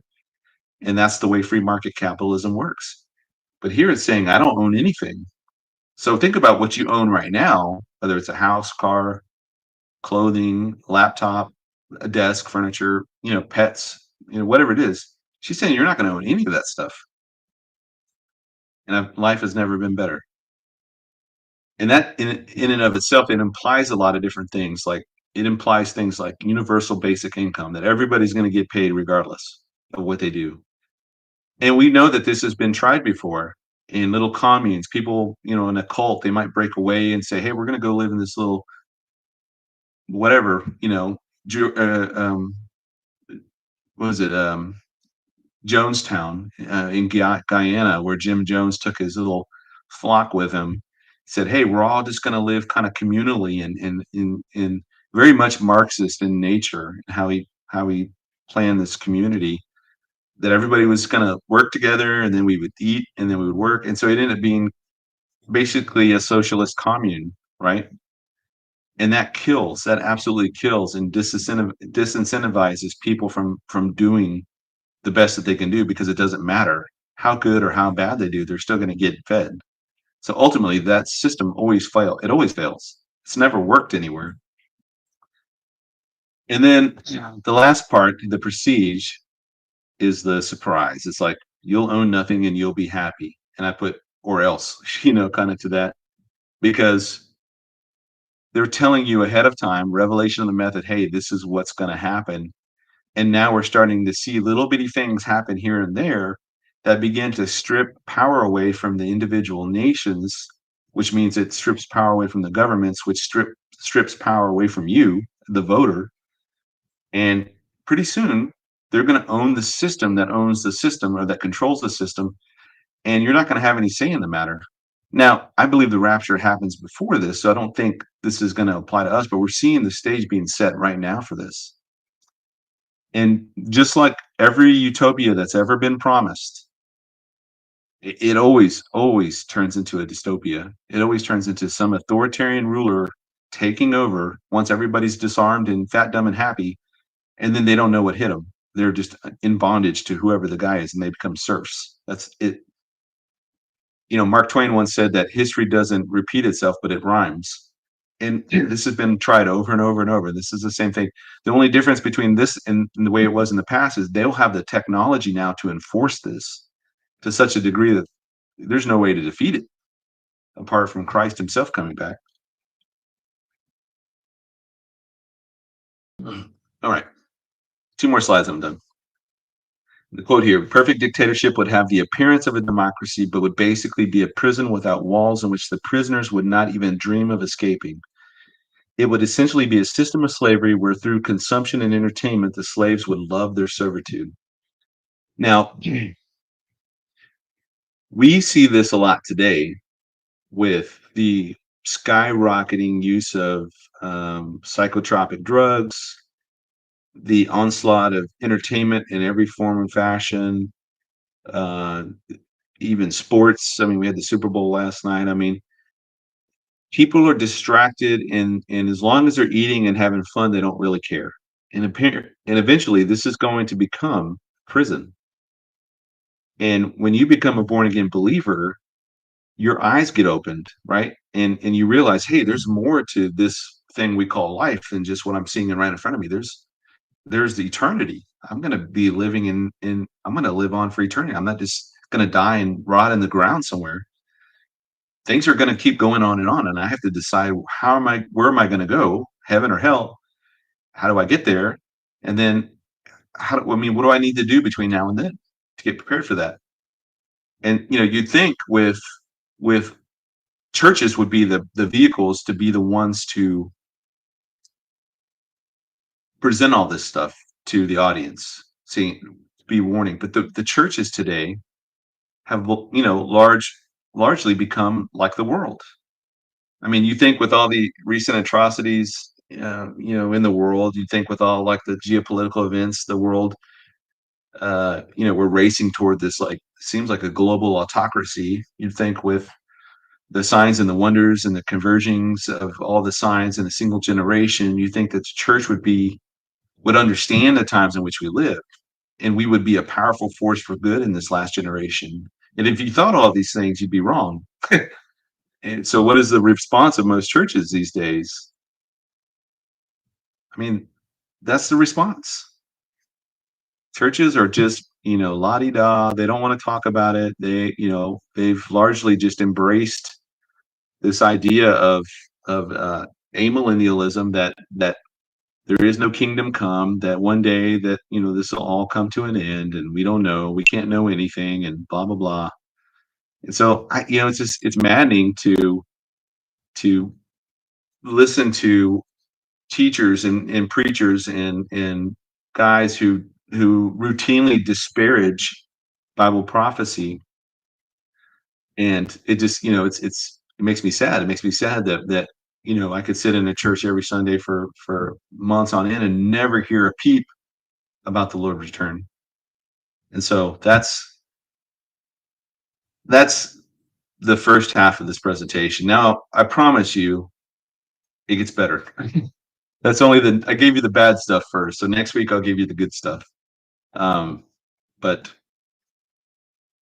hopefully you guys that and trying to do that in 60 minutes has been it's quite a challenge to do. So obviously I had to leave a lot of things out. I couldn't really expand upon stuff as much as I wanted to, just given the time. But you guys are getting the full skinny of it. All right, so I'm going to end that part of the discussion today and go to a quick Q&A. And thank you, Sarah, for collecting these for me. See if I can move this to another screen here. Okay. And we're at 2 hours and 10 minutes right now. So, all right. Ren asked a question.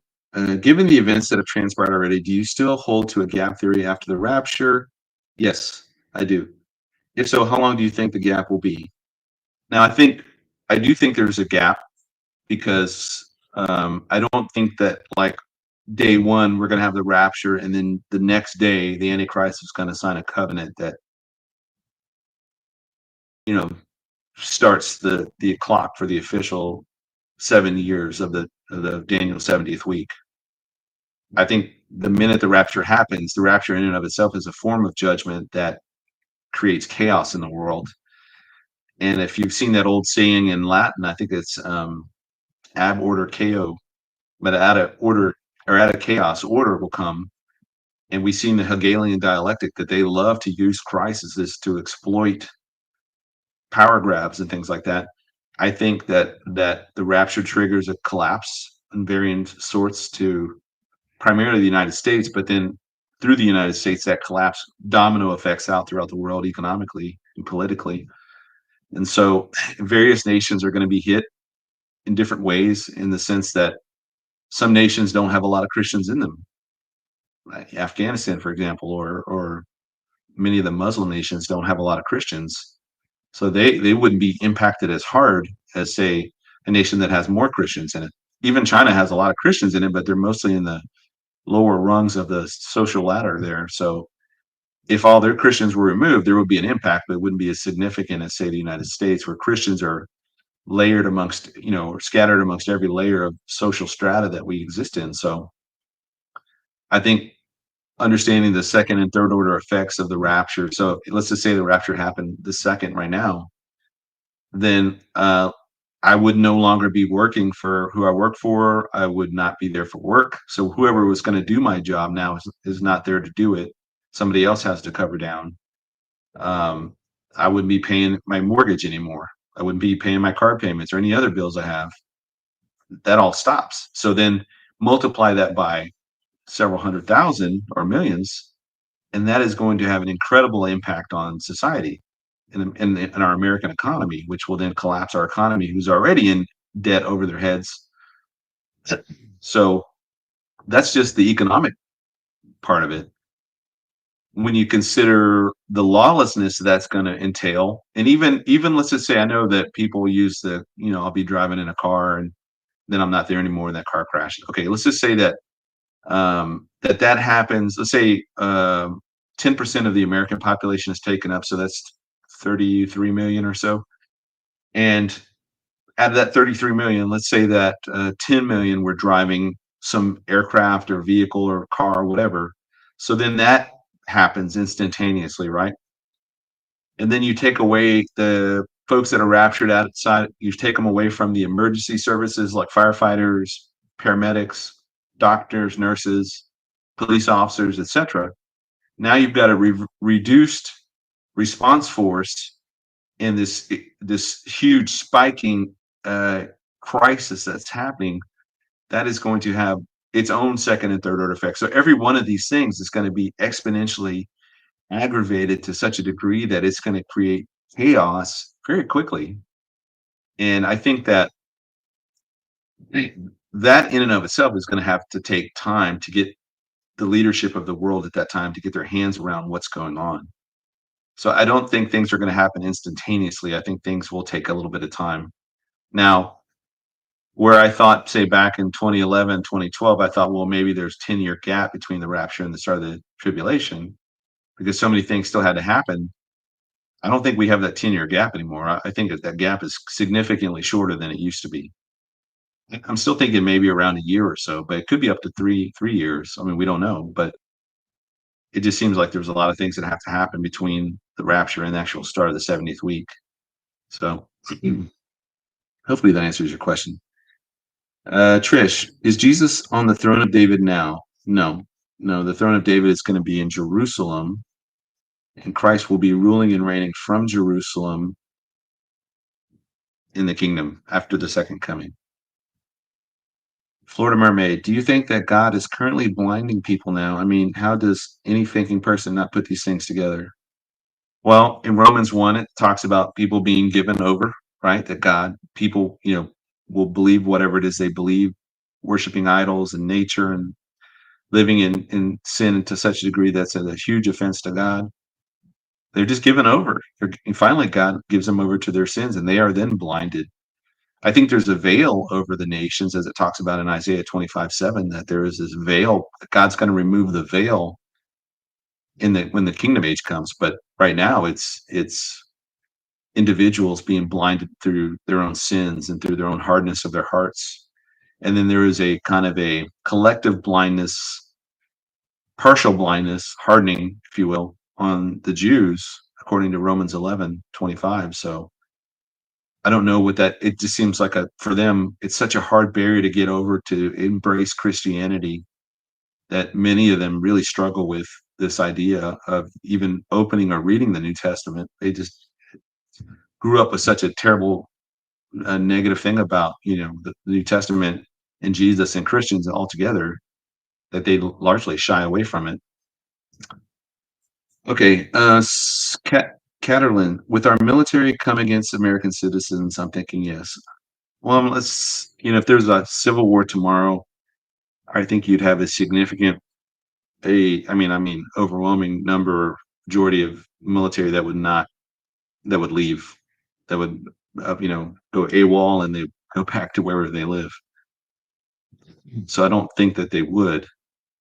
But if they begin to recruit a lot of these illegal immigrants into the military forces, which they propose to do to gain citizenship, I mean, these folks have no loyalty to the Constitution, no loyalty to the country as it is right now. So there would have to be a huge transfer of people into the military that are not natives that don't have any, particular loyalty to the United States or to the Constitution, that would just do whatever they're told to do because they're getting paid to do it. So right now, at this moment, I don't think so. I think there would be a huge abandonment within the military, which is why they're moving so hard to go into um, laws or lethal autonomous weapon systems, drones, things that are run by artificial intelligence that don't rely on national loyalties or human conscience or anything like that. They can just execute what they're supposed to do through a system. Kathy asked, "Are these world rulers today's Nephilim?" I don't know. I don't think so. I mean, some of them certainly seem like it, like Noah Yuval Harari. And that guy seems like I don't know, like some kind of demonic drone or something. But whether I would say most of them are Luciferians. I don't know if that makes them Nephilim necessarily. AH Reporting LLC question: where does this come from that the Old Testament God was really Satan because God wouldn't ask for a human sacrifice and kill all the people? Also, the Emerald Tablets. I am vaguely familiar with the Emerald Tablets. Um, I remember hearing about it once, and I remember not ascribing much to it. But as far as the initial question, I don't know if I've ever heard that necessarily. I've heard that the God of the Old Testament was like cold and ruthless and merciless, and then the God in the New Testament's love and happiness and all that. But they're the same God. Um,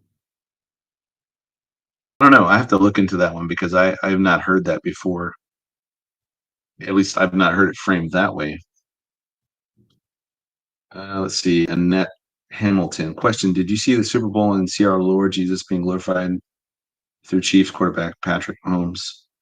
I did. I only watched the last. I watched like a little bit at the beginning and the overtime portion. And honestly, man, good on him. I don't ascribe a whole lot necessarily to people who celebrities or whatnot that give glory to God because they won the Oscars or they won the Super Bowl, they won the championship or whatever. I'm not judging them. I don't know. I don't know where their hearts are really. And if they truly mean it, good. I mean, I I don't know. I guess I've got mixed feelings on that because you see a lot of people doing that, and then they go out and make movies or they make comments or they make whatever, and it's like, what? That doesn't make any sense. Um, and it says genetically modified, aka Nephilim. Yeah, I could see people genetically modified or attempting to modify themselves to gain immortality, but not like lizard people, things like that. I don't know if I subscribe to that.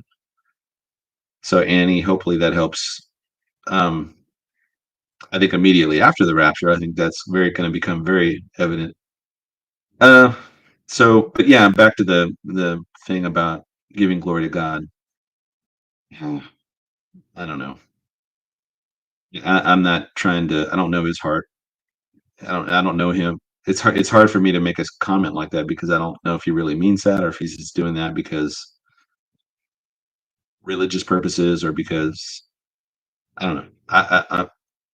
Good that he does it. Um, Again, I don't know him personally. I don't know anything about his faith life, so I don't know if that's like legit or if he's just saying it to say it. Um, Sorry, I don't mean to sound like Debbie Downer on that particular answer, but I've just seen it so many times. You don't know. They say one thing and then they live another way, so you just don't know. You don't know what to really make of it. So, question: You mentioned the throne of David. Will there David be there too? Ezekiel 34, 23-24, and I will set up one shepherd over them, and he will feed them, even my servant David.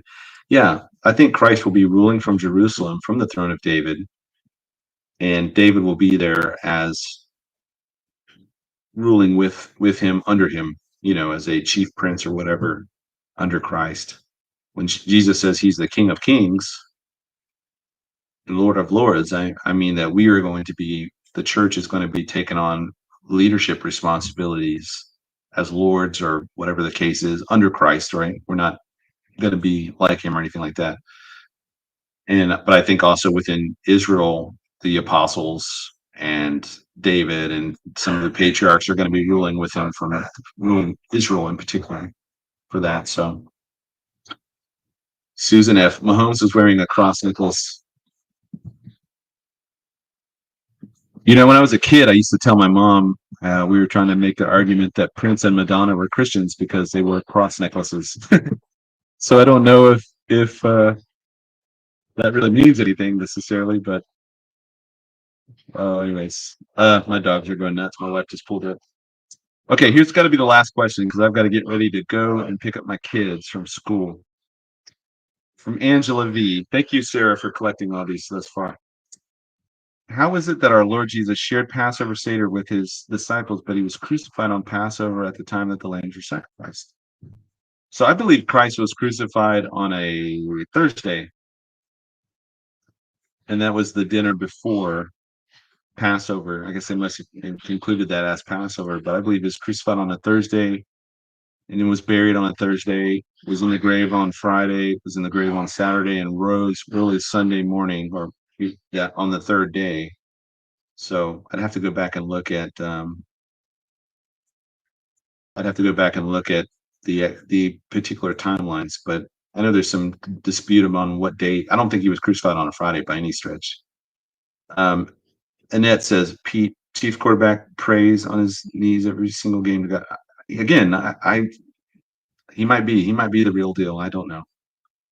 I look at a guy like Tim Tebow and I think, okay, well, that's to me real because not only is he lived every facet of it, even after this, he's devoted his life to mission work and helping those with Down syndrome and stuff like that. So he is, but again, I don't know Tim Tebow's heart. I just know what they show us, and I want to think that they are. Biggie says, "Thank you for the thing today." Let me see, it's scrolling up too fast. Let's see.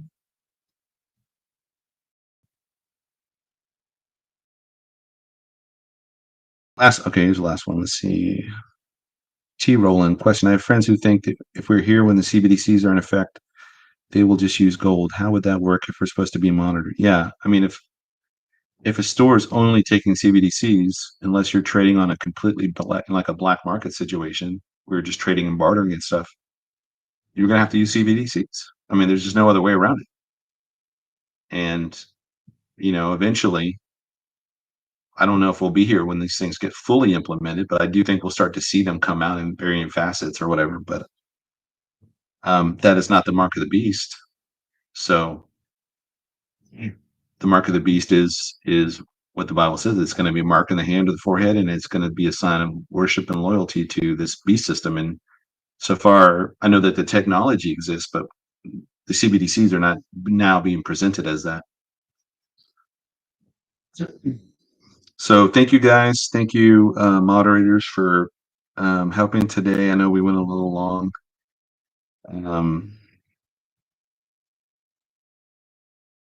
I just want to say, again, it was a good trip overseas. Still playing catch up on a lot of different things, but I definitely glad to be back home, back with the kids and the wife, and doing stuff around the house and running errands and doing all that stuff. So thank you. God bless you guys. I don't know if I'll be on Rumble on Friday. There's like a lot of different things happening on Friday that I don't know if I'm going to be able to make. I'm going to try to, but as of right now, I don't know. But don't forget, Wednesday I'll be on with Patrick, or I'm talking about Patrick Mahomes, Pastor Gary McKibben from Ireland around 1 o'clock. So we'll have that. I don't know if it's recorded or a live stream. I'm assuming it's going to be a live stream. But hope to catch you there with us. I have no idea what we're talking about, but I'm sure whatever the conversation is going to be good. Again, check out the article today we posted, Randy Nettles and myself. I need to go back there and make sure I put his name on there as well. But that was on the upcoming solar eclipse and our thoughts on that. And then I put links up in there elsewhere. And also, I'll put the link on there for that video for you guys to watch it. That PsyOps video if you haven't seen it. And this guy, Black Swan Revelations. Go check out that guy's. I'll put it in the about me notes. So thank you guys. God bless. Check out Tyler Chooch. I think those guys are going to have programs today or this week. And take care. God bless. It's good to be back. And pretty soon I'm going to be transitioning my office around to bring in new equipment. And yeah, it should start to look a little different, and maybe a little more professional. Maybe I can get some green screen stuff going on in the background, get some music going in the intro and all that kind of junk, all the fancy stuff that people do. So thank you guys. I appreciate you more than you know. And I'm just trying to catch your any last minute comments here. All right. God bless. Take care. And I'll be praying for you as collectively as an audience. And then if you've reached out to me individually for certain things, I'm still praying for you. Pray for me, pray for health, and for these conferences coming up to go well. Not just to go well, but that people get saved and that lives get changed and that the body of Christ gets emboldened and encouraged to go forward as salt and light in their own communities. Because conferences in and of itself is, I don't want to just go to these things to go to them. I want to see people's lives changed and for them to make an impact in their own communities. So that's my heart with that. And so, okay, take care. God bless. And we'll talk to you next time.